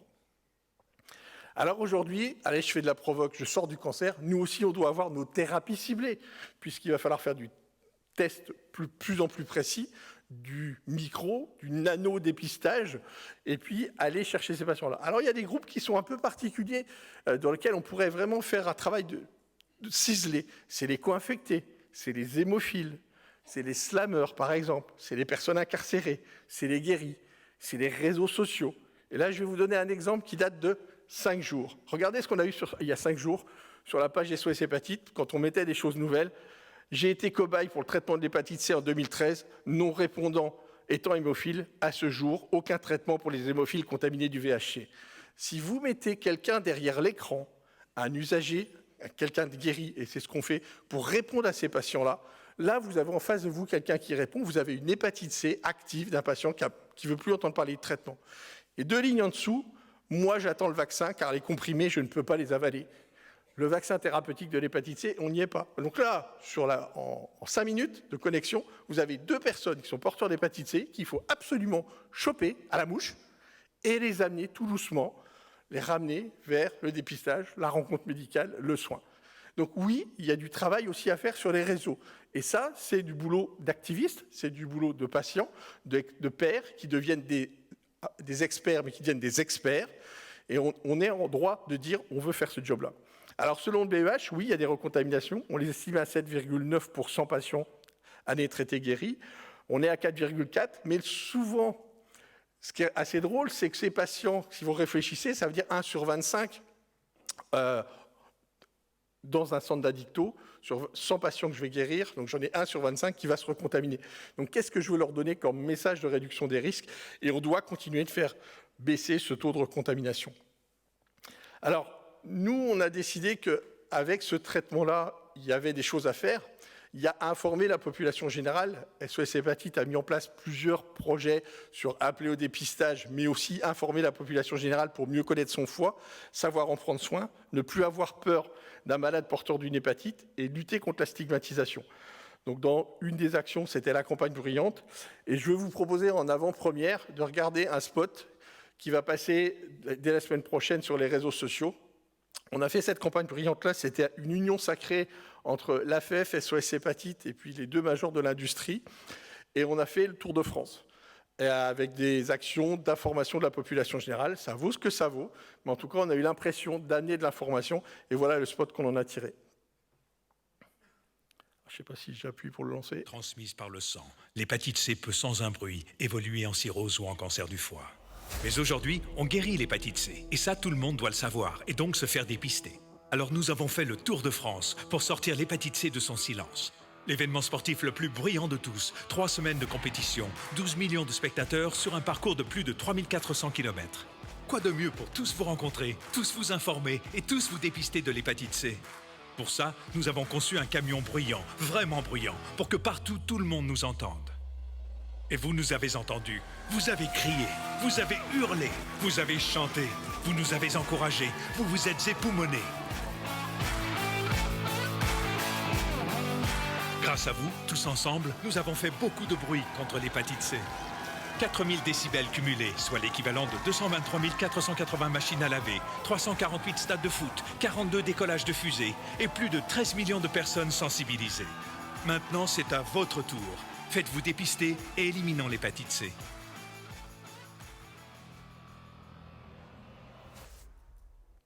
Merci beaucoup.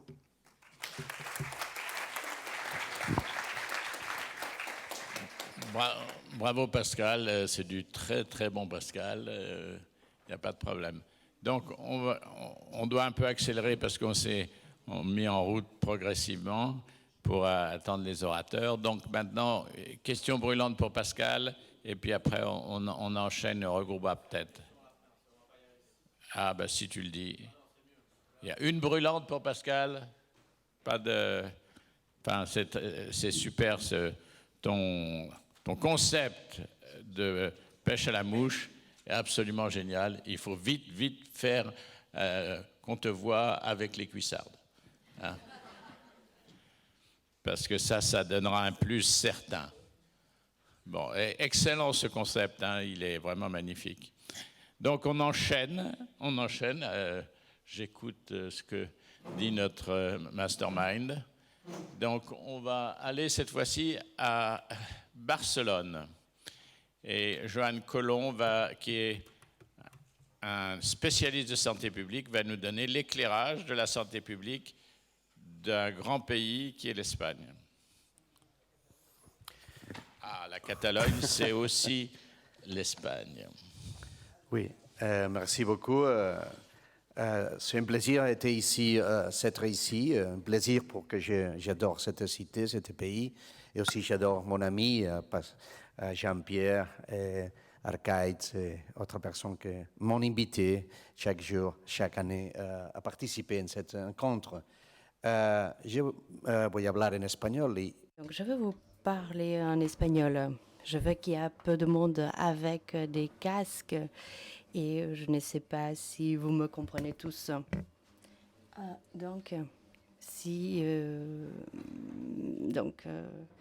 Très malheureusement, je ne peux pas continuer en français. Je vais vous expliquer, ou je vais essayer de vous expliquer quelle est notre expérience. Une expérience au sein de l'État espagnol, mais telle que vous le savez, donc la santé du ressort de la Catalogne. Et je vais vous expliquer donc notre expérience. Alors, tel que l'ANS nous le dit, la mortalité annuelle globale donc continue, ou l'hépatite en fait est une des raisons les plus importantes de cette mortalité. Et notamment, c'est la deuxième cause de mortalité. Donc, parmi ces 4 grandes maladies classiques, comme c'est le cas donc de paludisme, le VIH, l'hépatite et la tuberculose. Et si l'on regarde les cas, on retrouve 71 millions de personnes touchées dans le monde. Donc, et notamment, notre région est très, très touchée par cette réalité. Je vais aller très, très rapidement. C'est vrai qu'on a du retard, donc j'irai très rapidement. Si l'on regarde la prévalence en Espagne, c'est vrai que nous avons donc des données claires. Il y a une étude qui a été publiée en 2019 et c'est la deuxième étude qui a été réalisée dans des centres de prise en charge de premier niveau. Donc la prévalence d'anticorps en Espagne parmi donc cette population, c'est-à-dire entre des gens ayant entre 20 et 80 ans, donc et c'était des 0,85 au niveau des anticorps et la prévalence d'infection chronique positive est de 0,22. Si nous regardons les âges, et cela peut nous expliquer donc pourquoi on ne fait pas un dépistage universel, nous voyons que le groupe d'hommes est entre 50 et 59 ans est le plus présent et le plus atteint. Au-dessus du 40, la prévalence est très très faible. Et c'est là, il faut pas perdre de vue que ce type d'études se centre surtout sur des populations, donc des populations de tout le jour, donc des populations générales. En Catalogne, on vient de faire une étude qui vient d'être dirigée par une amie et qui a fait un travail dans le centre de prise en charge en Catalogne et qui n'a pas travaillé à partir donc de personnes donc accueillies dans ce centre, mais plutôt des personnes qui doivent aller dans ces centres-là. Nous sommes 7,5 millions de personnes.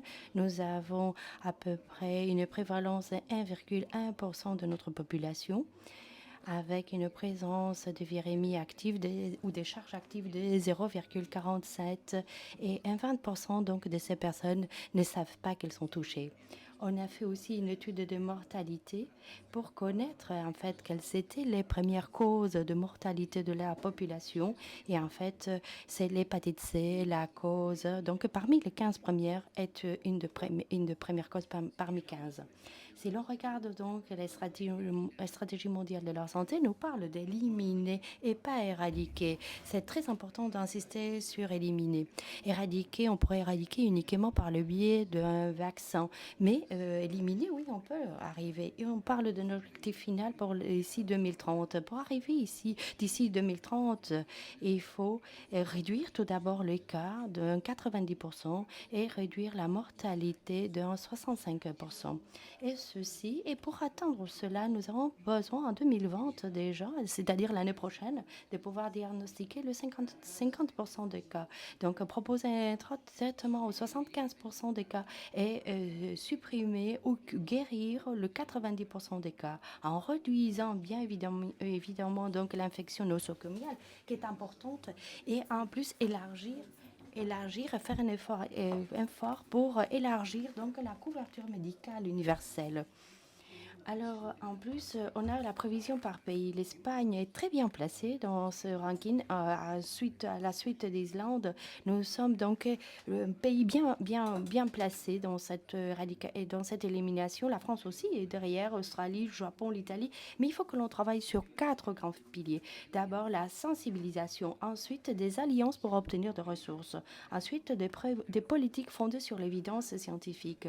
Ensuite, traiter la prévention et prévenir la transmission et bien évidemment élargir tous les services de détection et de dépistage et de prise en charge. Voyons le nombre de patients traités dans les différents pays. Vous voyez que l'Espagne a un taux de traitement important, un 16% par 10 000 habitants. Nous avons traité plus de 130 000 personnes depuis juillet 2015. Donc à partir donc du traitement antiviral et jusqu'à juillet juillet 2019 donc nous avons traité 28 150 patients sur 7 millions d'habitants avec une dépense de 323 millions. Du rapport d'évaluation de l'année 2018, nous avons 5 600 personnes traitées uniquement en Catalogne, j'insiste, avec un âge moyen de 56 ans, une durée de traitement de 8 semaines sur les 50% des traités et 12 semaines pour le 41% restant, et avec une réponse virale soutenue au bout de 12 semaines de 96 000,4%. On a un traitement simple, très bien accepté, de courte durée et très efficace. Mais pour cela, on a fait un changement de paradigme. Je vous parle à partir de la santé publique. Moi, je suis médecin, mais mon spécialité est la santé publique. Et l'approche que nous avons donc mis en place pour l'hépatite C a été une approche de santé publique. Nous sommes passés des années 2014, 15, 16, fondés sur une santé beaucoup plus individualisée et au traitement à aborder la chose d'une manière beaucoup plus collective. Et cela nous amène bien évidemment à prévenir, à cibler, à traiter et à traiter la maladie chronique. Et c'est un changement de paradigme, passer donc d'une réalité plus individuelle à une relation beaucoup plus collective, pluridisciplinaire, des gens, des entités, des communautaires, des organisations, des médecins, des hôpitaux. En fait, tous ont un rôle à jouer. C'est le changement qui s'est produit au sein de l'Espagne. Voyons quelques pays qui ont des politiques spécifiques, comme c'est le cas de l'Islande, la Géorgie, l'Australie. Et je mettrai là la Catalogne et bien évidemment la France et l'Écosse.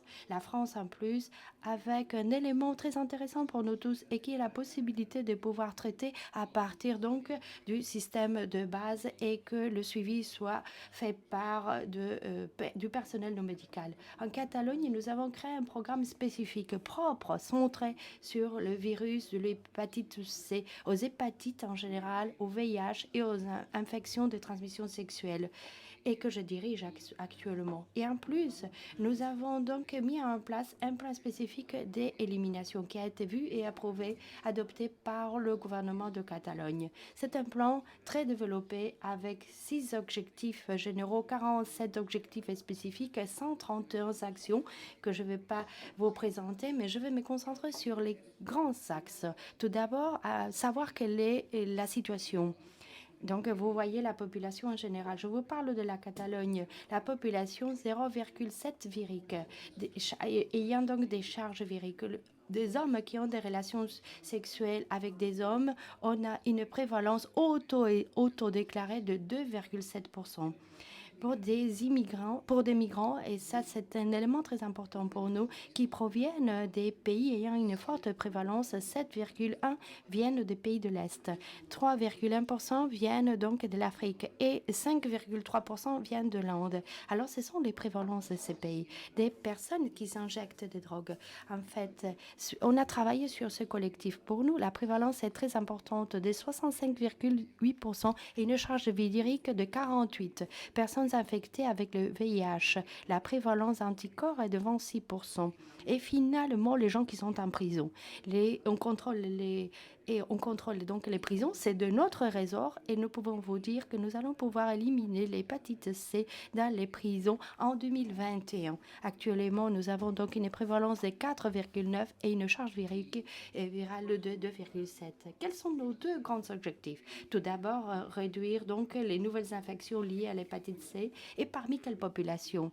Population très ciblée, très concrète, mais en utilisant le système que notre collègue nous a présenté, c'est-à-dire la pêche à la mouche, c'est-à-dire parmi les gens qui s'injectent des drogues, qui consomment des drogues, améliorer le programme d'échange des seringues.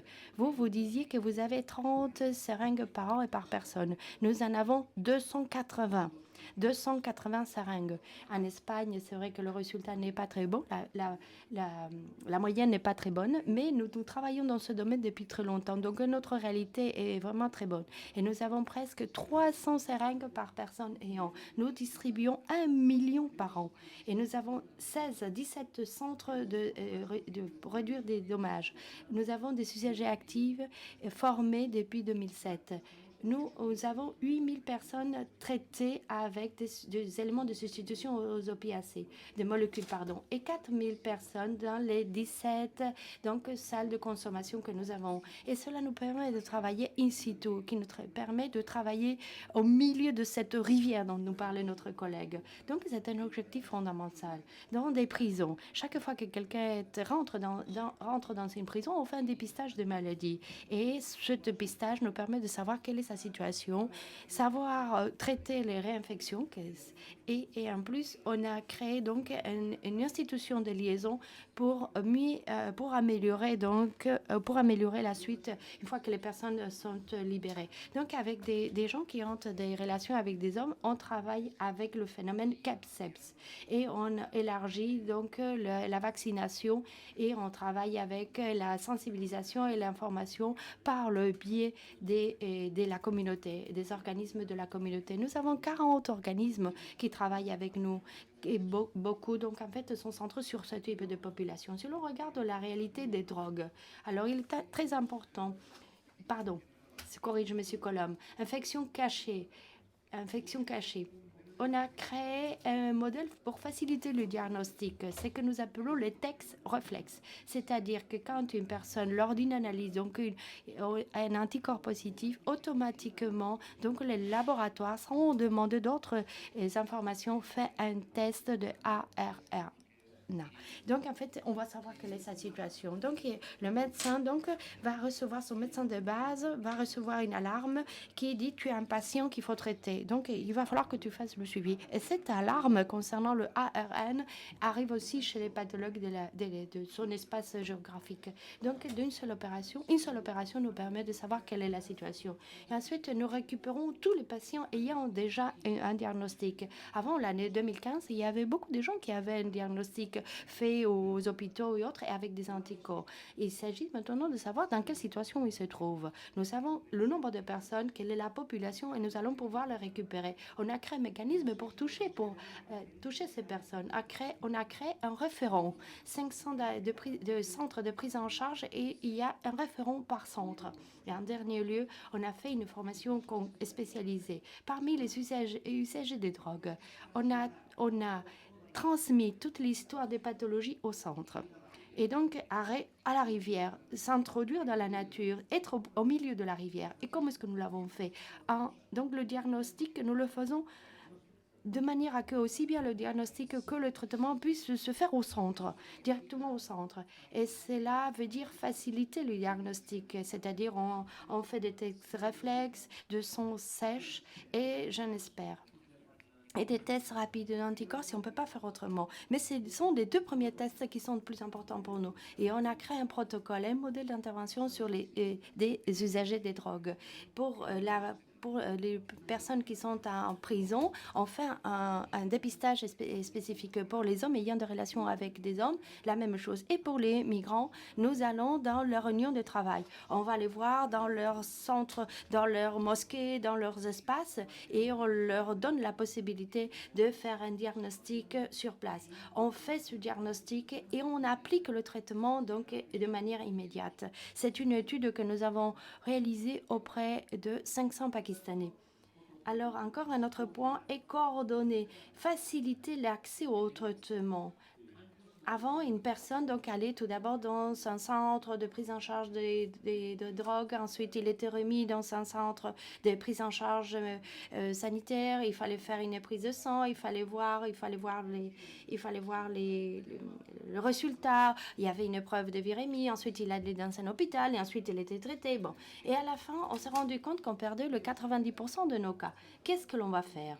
On a éliminé 2 pas. Donc, la personne qui va dans un centre de réduction des dommages ou dans un centre de prise en charge des consommations ou autre, en fait, cette personne est diagnostiquée sur place et est traitée donc sur place. Étant donné que les traitements sont très courts, en ce moment, presque tous les traitements qu'on a mis en place sont en phase de guérison. Donc, on traite dans les centres, donc on déplace le FibroScan, toute l'équipe va se déplacer au centre de pension, centre, tout type de centre.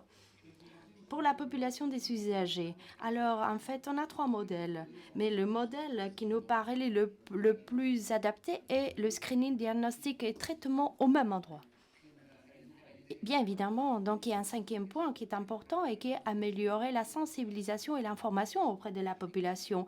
Et tel que mon collègue l'a dit, nous aussi, nous fêtons la journée de l'hépatite, on met l'accent sur le diagnostic, on accompagne, on a une très bonne relation avec toutes les associations, donc on fait des vidéos, on explique, on se déplace, et on accompagne énormément donc tous ces organismes qui coopèrent avec nous. Et je finis donc avec la dernière partie.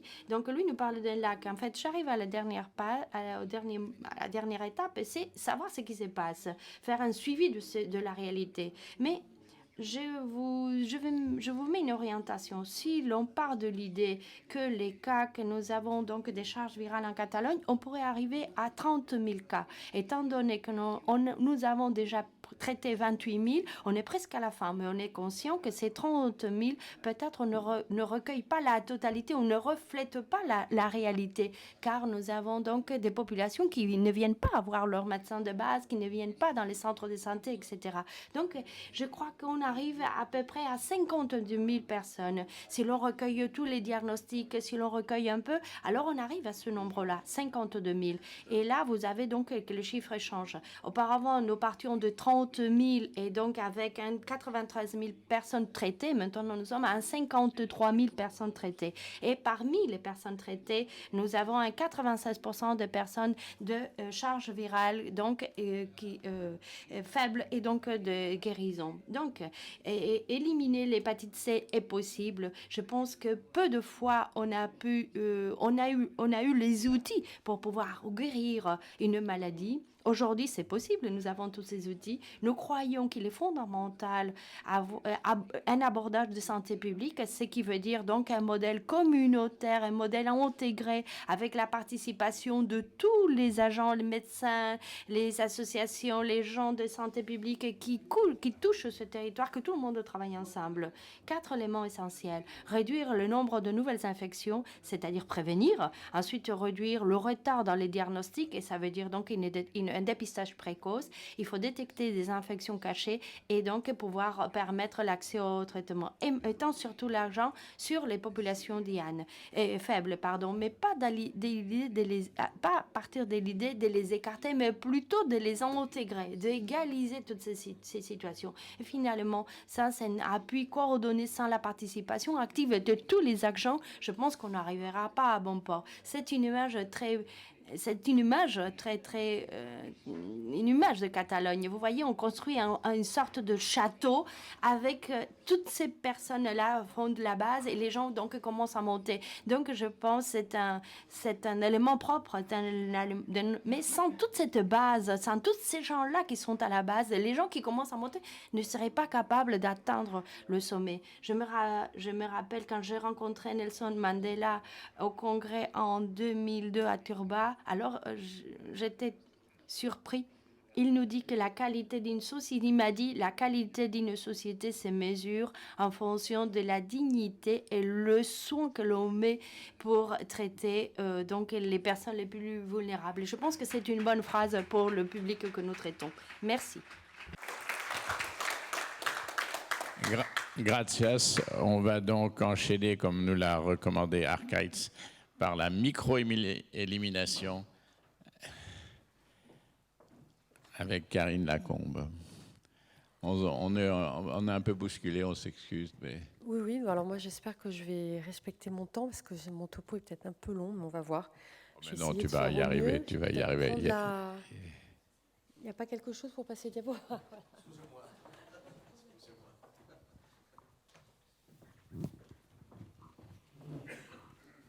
Merci beaucoup. Ceci dit, vous allez voir que finalement, je me rends compte, alors qu'on ne s'est pas du tout concerté avec les autres orateurs, que je fais quelque chose qui va un petit peu englober tout ce qui a été dit ce matin. Donc ça va faire un bon résumé de tous les enjeux auxquels on fait face pour aboutir à la macro-élimination, en fait l'élimination de l'hépatite C. Donc, je vais vous rappeler ce qu'on vous a déjà un peu dit ce matin, que les hépatites virales représentent un poids de santé publique qui est extrêmement important. Vous voyez entre 1990 et 2013 que les hépatites se sont hissées au 7e rang des causes de décès. Et on voit d'ailleurs sur ce schéma entre 2000 et 2015 qu'il y a une augmentation importante des décès liés aux hépatites qui maintenant ont dépassé ceux du VIH et de la alors presque pareil que la tuberculose, mais plus important que le paludisme. Si on regarde un petit peu par virus, on voit qu'en Europe, la mortalité par les hépatites est principalement due à l'hépatite C. Vous voyez ici la mortalité et la proportion attribuable à chaque virus, donc vraiment en Europe conditionnée par l'hépatite C. Et c'est la raison pour laquelle l'OMS, en 2016, quand elle a défini sa stratégie pour les 5 ans à venir, a mis pour la première fois dans son agenda l'élimination des hépatites B et C pour 2030.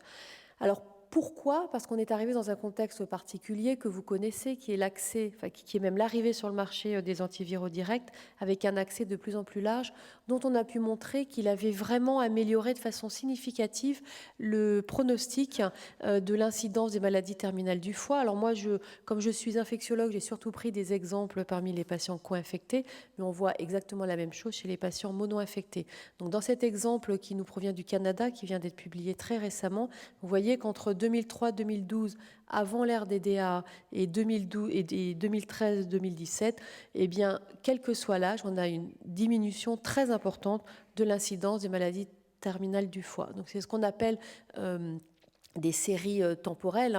Arrivée d'un médicament, on voit un impact sur le long terme sur les maladies que guérissent ces médicaments. Et un point extrêmement important pour nous, infectiologues, c'est que l'on a constaté pour la première fois que grâce aux antiviraux directs, eh bien, la morbimortalité liée à l'hépatite C chez les co-infectés était devenue similaire à celle que l'on voit chez les mono-infectés, ce qui n'était pas du tout le cas avant l'arrivée des DAA. Donc on est vraiment dans une ère extrêmement dynamique pour éliminer une maladie qui, malgré tout, reste encore, elle aussi, dynamique, comme vous pouvez voir ici, avec une incidence qui est assez élevée, à 1,75 million de nouvelles infections par an, principalement liées à l'usage de drogue et à la transmission nosocomiale, pour une prévalence globale de 71 millions de personnes infectées. Alors, je suis un peu petite parce que je ne vois pas toutes mes diapos. Donc l'OMS, dans les suites des recommandations de l'Assemblée mondiale de la santé, a émis des objectifs très précis en termes de réduction du nombre de nouvelles infections et de réduction de la mortalité. Donc ça, ce sont ce qu'on appelle des objectifs programmatiques qu'ensuite chaque pays doit s'approprier et adapter en fonction de son contexte. Alors, les objectifs, donc vous les voyez ici, entre 2015 et 2030, et évidemment, quand on regarde à quoi ça doit aboutir, eh bien, c'est de passer de moins de 5% de diagnostic à plus de 90%. Donc, vous voyez qu'on a du chemin à faire, et puis 3 millions de personnes traitées d'ici 2020, avec 80% des personnes qui sont éligibles au traitement, donc qui doivent être traitées, qui effectivement sont amenées au traitement en 2030. Donc vous voyez des objectifs qui sont extrêmement ambitieux. Et pour atteindre ces cibles, quelles interventions ? Eh bien, les interventions, vous les voyez ici. Alors, je vous ai mis ce qui concerne principalement le soin et le traitement. Et vous voyez que, en termes de réduction des risques, de diagnostic de l'hépatite C ou du traitement de l'hépatite C, le niveau en 2015, c'est en bordeaux foncé. La cible en 2030, en marron clair. Vous voyez qu'on en est encore très, très loin. Effectivement, alors je vous ai repris un état des lieux un peu global qui est sorti en 2017, donc c'est un état des lieux de 2015, au tout début de l'implémentation de tous les projets dont on vous a parlé tout à l'heure. Eh bien, on en était encore très loin du diagnostic et très loin de la mise au traitement. Il y a beaucoup d'interventions, de modèles d'intervention qui ont été publiés. Vous les avez listés ici, avec des résultats qui sortent petit à petit en conférence. Ce qui est surtout que l'on voit très bien sur ce schéma, c'est qu'en fait, ces interventions efficaces, c'est vraiment un continuum de soins. On vous en a parlé tout à l'heure, le dépistage. J'ai trouvé que l'allégorie avec la pêche à la mouche était très intéressante, parce que vous voyez qu'on est vraiment partout. Il faut vraiment agir du début du début de la cascade de soins, c'est-à-dire d'aller vers les patients, les dépister pour ensuite les amener au traitement et puis surtout faire en sorte que ces patients ne se réinfectent pas. Et le stade ultime, c'est chez les patients guéris, surveiller l'évolution de la maladie hépatique. Alors, un exemple de l'impact de toutes ces interventions sur l'incidence et la prévalence de l'hépatite C, j'ai pris le cas particulier des usagers de drogue et le cas à Montréal, puisque c'est une des publications qui a montré qu'il fallait offrir une prise en charge vraiment intégrée de l'hépatite C si on voulait avoir un véritable impact sur l'incidence et la prévalence. Donc vous voyez ici que c'est de la modélisation, hein, donc c'est pour montrer vers quels sont les meilleurs modèles qui marchent en termes de coût-efficacité et d'impact sur l'incidence et la prévalence. Ben, vous voyez que cette étude a montré que c'était un scénario combiné de plusieurs interventions. D'abord, diminuer le temps du diagnostic et le délai aux soins. Donc, quand un patient s'infecte, avant qu'il soit dépisté, il ne doit pas s'écouler plus de 6 mois si on veut avoir un vrai impact. Ensuite, le lien aux soins. Un patient qui est dépisté, il faut que ce lien aux soins se fasse dans les 6 mois qui suivent le dépistage. Il faut ensuite diminuer les perdus de vue. Donc, une fois que le patient est dépisté, on vous a dit tout à l'heure hein, que ce n'est pas parce que quelqu'un est dépisté qu'il va entrer dans le soin, malheureusement, et que le taux de perdu de vue peut être très important. Et ça obère de façon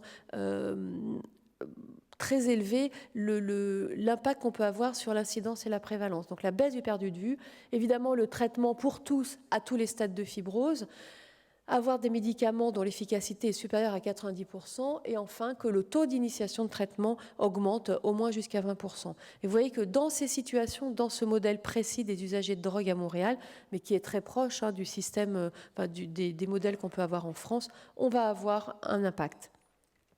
Alors, quelles sont les clés de l'élimination de l'hépatite C? Des stratégies de dépistage, des molécules pangénotypiques, une simplification du suivi, évidemment prévenir la réinfection, extrêmement important, et puis de la volonté politique pour aboutir finalement à l'élimination de l'hépatite C. Donc tous ces modèles-là se déclinent au niveau des populations à risque et c'est ça qu'on va appeler la micro-élimination. Alors les stratégies de dépistage innovantes, on en a un petit peu parlé tout à l'heure avec le topo de François. Donc c'est ce qu'on appelle passer des visites multiples à la visite unique. Et pourquoi ne pas arriver vraiment à un test and treat de l'hépatite C, on dépiste, on met sous traitement. Alors, bon là, j'avais repris, mais je vais aller très vite. Ça, c'est le concept de la multiple visite. Toutes ces différentes visites, on teste la présence des anticorps, on fait ensuite l'ARN et ensuite on traite, etc. Donc là, vous voyez qu'il y a plusieurs visites et à chaque point de ce suivi, on a des risques de perdu de vue. Et ça a été très bien montré dans plein d'interventions qui sont actuellement publiées. Et le single visit, en fait, il faut utiliser un test diagnostique qui va montrer tout de suite la réplication. Il y a une vraie hépatite active, on traite et ensuite, évidemment, on va donner tout ce qui est counseling et tout pour réduire le risque de réinfection. Donc vous voyez qu'en un système qui est beaucoup plus court, on va être dans une optimisation de ces stratégies de dépistage. Ensuite, dans les stratégies de dépistage actuelles, on n'utilise pas de façon systématique le point of care, c'est-à-dire le TROD, en gros, que ce soit du TROD anticorps ou du TROD ARN VHC.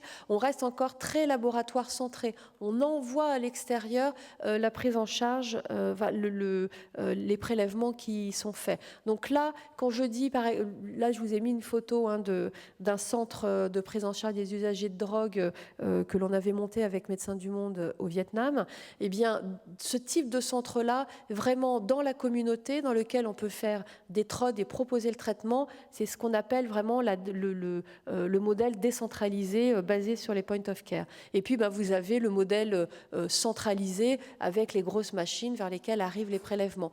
Ce qui est très important, c'est de faire du coût-efficacité de ces différentes stratégies. Parce qu'en fonction des contextes des pays, une stratégie sera plus efficace que l'autre et il faut savoir lesquelles. Je vous ai parlé de ces outils point of care, de tests de l'ARN du VHC. Alors, on a de la chance maintenant d'avoir plein de machines à enlever vraiment dans une ère d'innovation thérapeutique. Donc là, je vous ai mis le gène expert, le gène drive, et puis on a plein d'autres qui arrivent, qui sont en cours d'évaluation. Et puis on a même un test qui coûte moins cher que l'ARN VHC, qui s'appelle l'antigène du corps de l'hépatite C. Donc pour l'instant, c'est une grosse machine. Alors, je vous ai mis ici des résultats d'une étude de comparaison que l'on a faite avec de l'ARN en Afrique subsaharienne, puisque c'est quand même aussi dans les pays à ressources limitées qu'on a le plus grand nombre de patients à traiter pour l'hépatite C. Vous voyez que ça pourrait très bien remplacer l'ARN du VHC. Le problème, c'est que pour l'instant, il faut centraliser les prélèvements, mais heureusement, il y a des tests rapides de détection de l'antigène du corps qui sont développés et dont le financement du développement est assuré par FIND avec un soutien de United. Il faut également explorer de nouveaux modes de dépistage. Donc ça, on en a parlé, le dépistage intégré avec les 3 virus. Il y a des machines qui sont en train d'être développées pour dépister en 10 minutes hépatite B, hépatite C et VIH. Extrêmement important. Et puis un autre mode de dépistage qu'on a très rapidement abordé tout à l'heure avec la présentation de François, ce sont les autotests. Dans quelles circonstances on pourrait utiliser des autotests? Alors moi, ça m'interroge beaucoup. C'est très à la mode pour le VIH et on sait que ça peut vraiment améliorer le lien aux soins. En revanche, pour l'hépatite C, on voit bien que le contexte est différent parce qu'un autotest sont des anticorps, donc une population qui est à fort risque d'avoir déjà été infectée, probablement que dans cette population-là, l'autotest ne sera pas efficace.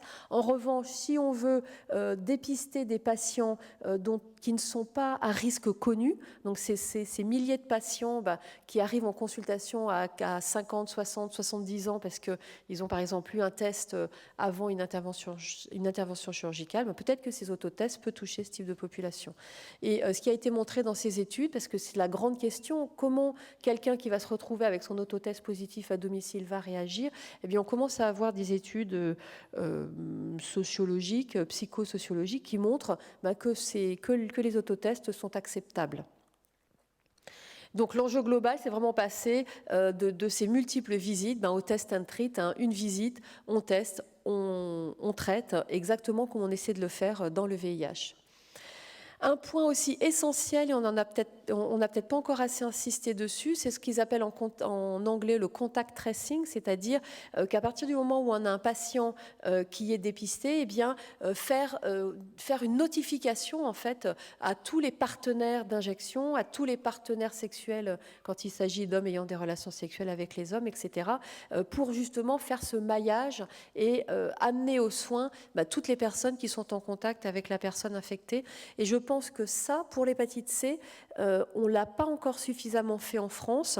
On commence à le faire avec le VIH, mais on sait qu'il y a des problèmes éthiques derrière. Mais par exemple, en Angleterre, en Australie, ce principe de la notification du partenaire est essentiel et a été complètement intégré dans les politiques de dépistage. Donc, je vous ai parlé de la première pierre. La deuxième, je vais aller très vite, molécules pangénotypiques, on les a. On sait que ça marche chez les usagers de drogue. On sait que ça marche même chez ceux qui continuent d'injecter. Donc voilà, il faut utiliser ces médicaments sans avoir de frein par rapport à un usage de drogue, une situation de désinsertion, etc. Et c'est là que, je ne sais pas, la personne d'Assud non, est peut-être plus là, je ne sais pas, mais des associations comme Assud, par exemple, peuvent vraiment aider à mettre dans le soin les personnes usagères de drogue, même quand elles sont encore en contexte actif d'injection. Alors, plus que l'efficacité, c'est l'accès aux antiviraux. Et par exemple, dans cette étude qui est de la modélisation, on voit bien que quand l'accès aux antiviraux est élevé, par exemple ici, chez les patients infectés par le VIH et l'hépatite C, plus de 90% de couverture, eh bien on voit que là, on a un vrai impact, c'est les petites courbes en rouge que vous voyez en bas, on a un vrai impact sur le nombre de personnes, donc là, sur la prévalence et l'incidence de l'hépatite C.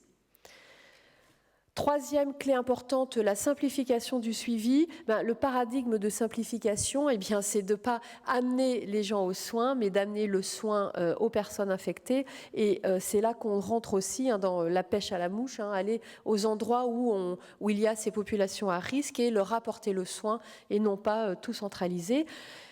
La clé, ça va être la délégation des tâches, la décentralisation et les populations cibles, donc bien connaître les populations cibles dans les contextes dans lesquels on travaille.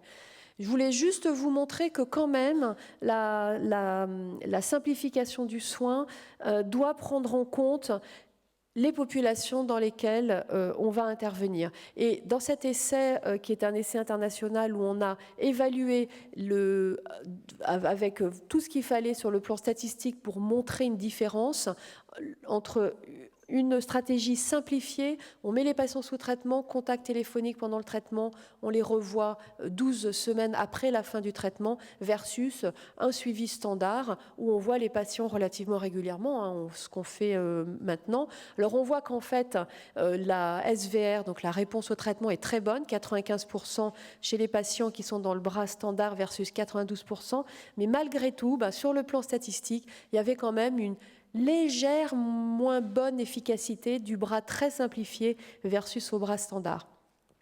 Alors, quand on regarde d'où vient cette différence d'efficacité, on voit qu'en fait, c'est simplement les perdus de vue. Bien, donc, dans cette étude, il y a eu beaucoup de personnes en situation précaire qui ont été incluses. Et bien, pour ces personnes-là, on voit bien qu'une simplification extrême peut aboutir en fait à un départ du soin. Donc, simplifier, oui, mais faire très attention à la population dans laquelle on simplifie le traitement. Je vous rappelle ici le suivi simplifié tel qu'il est préconisé en France. Et quand on décentralise maintenant le traitement, et on espère que de plus en plus de XAPA et de structures communautaires pourront traiter, eh bien, il faut bien savoir, il faut déjà que les personnes soient bien informées et bien savoir identifier les personnes auxquelles on pourra proposer un suivi simplifié. Autre clé, c'est la prévention de la réinfection, extrêmement importante. Pour se réinfecter, il y a 3 clés importantes. Il faut déjà avoir été traité avec succès, et on voit qu'on a de plus en plus de patients qui sont traités, donc un risque de réinfection qui va augmenter. La deuxième clé, c'est que les sujets qui évoluent dans un groupe à forte prévalence restent très infectés, par exemple les usagers de drogue et les hommes ayant des relations sexuelles avec les hommes. Puis enfin, les sujets à haut risque, c'est-à-dire quand on a une persistance du risque, qu'on continue par exemple à s'injecter des drogues sans réduction des risques, eh bien, on va être évidemment exposé à se réinfecter. Et sur cette diapo, vous voyez en fait, on a les 3 clés, prévalence élevée, groupe à risque élevé et taux élevé de traitement. On est dans un contexte où on va avoir de la réinfection, donc il faut savoir identifier ces personnes qui vont se réinfecter. Dernière clé, la volonté politique, très importante. On voit que les choses ont évolué en France depuis 2016. Je crois qu'en 3 ans, on a fait beaucoup de progrès. D'abord l'accès universel, ensuite l'intensification des actions de prévention et de dépistage. Ensuite, un modèle de prise en charge qui n'est plus centralisé, mais qui est déconcentré. Et c'est important que ce soit les politiques qui le disent, parce qu'on a besoin des politiques pour avoir l'argent, pour implémenter toutes ces stratégies. Et enfin, l'ouverture des antiviraux directs en pharmacie, accès en pharmacie, je pense à un point essentiel. Et puis surtout, l'élargissement des prescripteurs, puisque depuis mai, tout médecin peut prescrire les antiviraux directs. Et tout ça, ça va aboutir à l'élimination de l'hépatite C. On voit bien que c'est ces différents modèles de micro-élimination dans les populations à risque qui va aboutir à cette macro-élimination. Et sur le plan mondial, vous voyez ici dans ce scénario de macro-élimination, que c'est là aussi toute une conjonction de diverses interventions de micro-élimination qui va marcher.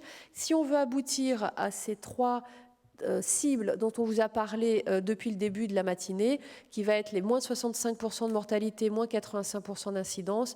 Ce que cette modélisation a montré, c'est qu'il fallait qu'on améliore la sécurité transfusionnelle, le contrôle des infections, donc réduction des risques chez les usagers de drogue, l'accès aux antiviraux directs dès le diagnostic, et puis un point extrêmement important qu'on voit ici, et c'est uniquement ça qui fait la différence entre la courbe jaune et la courbe rouge, c'est le dépistage décentralisé, dépistage et prise en charge décentralisée pour agir sur la mortalité. Et voilà, merci pour votre attention. Formidable, Karine, tu as tout résumé et tout se recoupe, que ce soit en Catalogne ou en France, et l'image de la pêche à la mouche ne va plus nous quitter.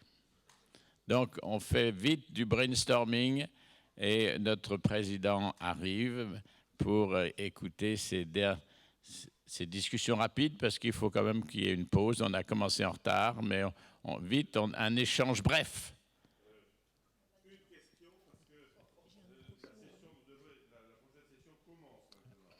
J'ai bien vu, effectivement, on s'est laissé prendre par les événements.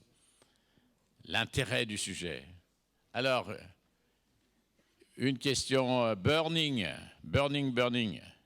Allez, j'ai 2 burning. Alors, une burning ici. Vous êtes burning. Bon, puisqu'on est dans les jeux de mots, je continue burning. Je suis étonné parce que je m'attendais à ce que Pascal Melin nous parle encore de retourner des bureaux comme il y a 15 ans. Effectivement, j'ai trouvé un Paul Newman qui nous parle de « Au milieu coule une rivière ». En fait, les questions qui sont posées sur les 15 années qui se sont passées, elles sont toujours les mêmes. On a montré que de faire de la consultation en one-shot, ça marchait. Moi, grâce à mes premières rencontres avec Pascal Melin, qui ne se souvient sûrement pas de moi, mais je l'écoutais sérieusement, que ce soit dans le DU de Poinard ou etc., où dans un XAPA de banlieue, on est capable de faire en un seul lieu la prise en charge à dicto, de l'ordonnance à tiroir. Alors à l'époque, on s'interrogeait sur la question éthique des ordonnances à tiroir, mais en un seul prélèvement, surtout chez les malades implicables, on avait toute la panoplie jusqu'à l'ARN et la décision de traitement, et on faisait venir le gastro dans notre association. Donc on faisait tout sur place, et on était vachement contents. Sauf que, et là c'est peut-être un peu le bémol, je trouve qu'il y a beaucoup d'optimisme, et je suis vachement content d'entendre tout ça ce matin, on est dans des situations de structure fragile, le XAPA est parti en vrille, la prise en charge, les retests faits régulièrement chez personnes à risque, je pense que c'est très mauvais. L'accès aux soins est sans doute moins bon aujourd'hui. Quand je vois maintenant, je suis passé à l'hôpital, quand je fais des diagnostics de maladies, je travaille. Alors c'est peut-être une évolution qui est vraiment le reflet de ce que vous racontez tous. Je me retrouve non plus à dicto dans un XAPA, mais à faire du Cégide, à faire de la lutte antituberculeuse, à travailler avec la passe d'à côté. Et on voit bien tous ces ponts qui se sont mis en place et aller en plus dans les CADA faire des dépistages. Eh bien, dans le CADA, on fait du dépistage VIH. Pour faire passer le TROD VHC, c'est pas gagné. Donc, il y a encore du boulot. Quand on fait des perdus de vue sur des dépistages en Cégide, on oublie de prendre le numéro de téléphone du sujet, même dans les consultations anonymes, ce qui permet d'éviter des perdus de vue. Enfin, on s'aperçoit qu'il y a quand même des mailles du filet. Quand on veut installer des distributeurs de seringues, c'est beaucoup plus difficile aujourd'hui qu'il y a 15 ans. La pêche et la mouche, hein, c'est pas facile. Non, réellement. Donc, voilà, donc c'est un petit peu la temporisation que je voulais introduire. Je ne parle pas des patients que je mets sous méthadone et que le XAPA du coin ne sait pas prendre en charge. C'est tout à fait de la pêche à la mouche, là. Vous êtes en plein. Voilà. Vous êtes en plein. On est bien d'accord, c'est pas gagné du tout, il faut qu'on y aille. Ceci dit, deuxième burning question. Bossé, hein. Deuxième burning et last one. Oui, merci de me donner la parole. Xavier Aknin, médecin généraliste à Gagny. Donc ça me permet de mettre en exergue la médecine générale dans les objectifs. Donc je partage tout à fait les objectifs qu'a clairement énoncé Karine Lacombe pour pouvoir obtenir effectivement l'objectif de l'élimination, notamment les stratégies de dépistage, l'idée du test and treat qu'il faut effectivement mettre en place en un même lieu. Pour la médecine générale, moi je mettrais en avant 2 priorités. C'est premièrement qu'effectivement le médecin généraliste puisse prescrire à tout patient un dépistage, au moins un dépistage dans la vie de tout patient. Je pense qu'on n'y est pas encore. C'est quelque chose qu'il faut arriver à faire passer. Et la deuxième chose, c'est qu'il y a quand même en médecine générale plein de patients qui demandent à faire des bilans, notamment pour de la fatigue. Et donc, quand un patient ou une patiente demande à faire un bilan, il faut saisir l'opportunité pour intégrer un dépistage de l'hépatite C dans ce bilan. Voilà, c'était les 2 points que je voulais évoquer. Merci beaucoup. Vous voyez, le grand chef est là et il nous demande de libérer pour la prochaine session. En tout cas, merci aux orateurs. C'était très intégré, très vivant et on est inspiré.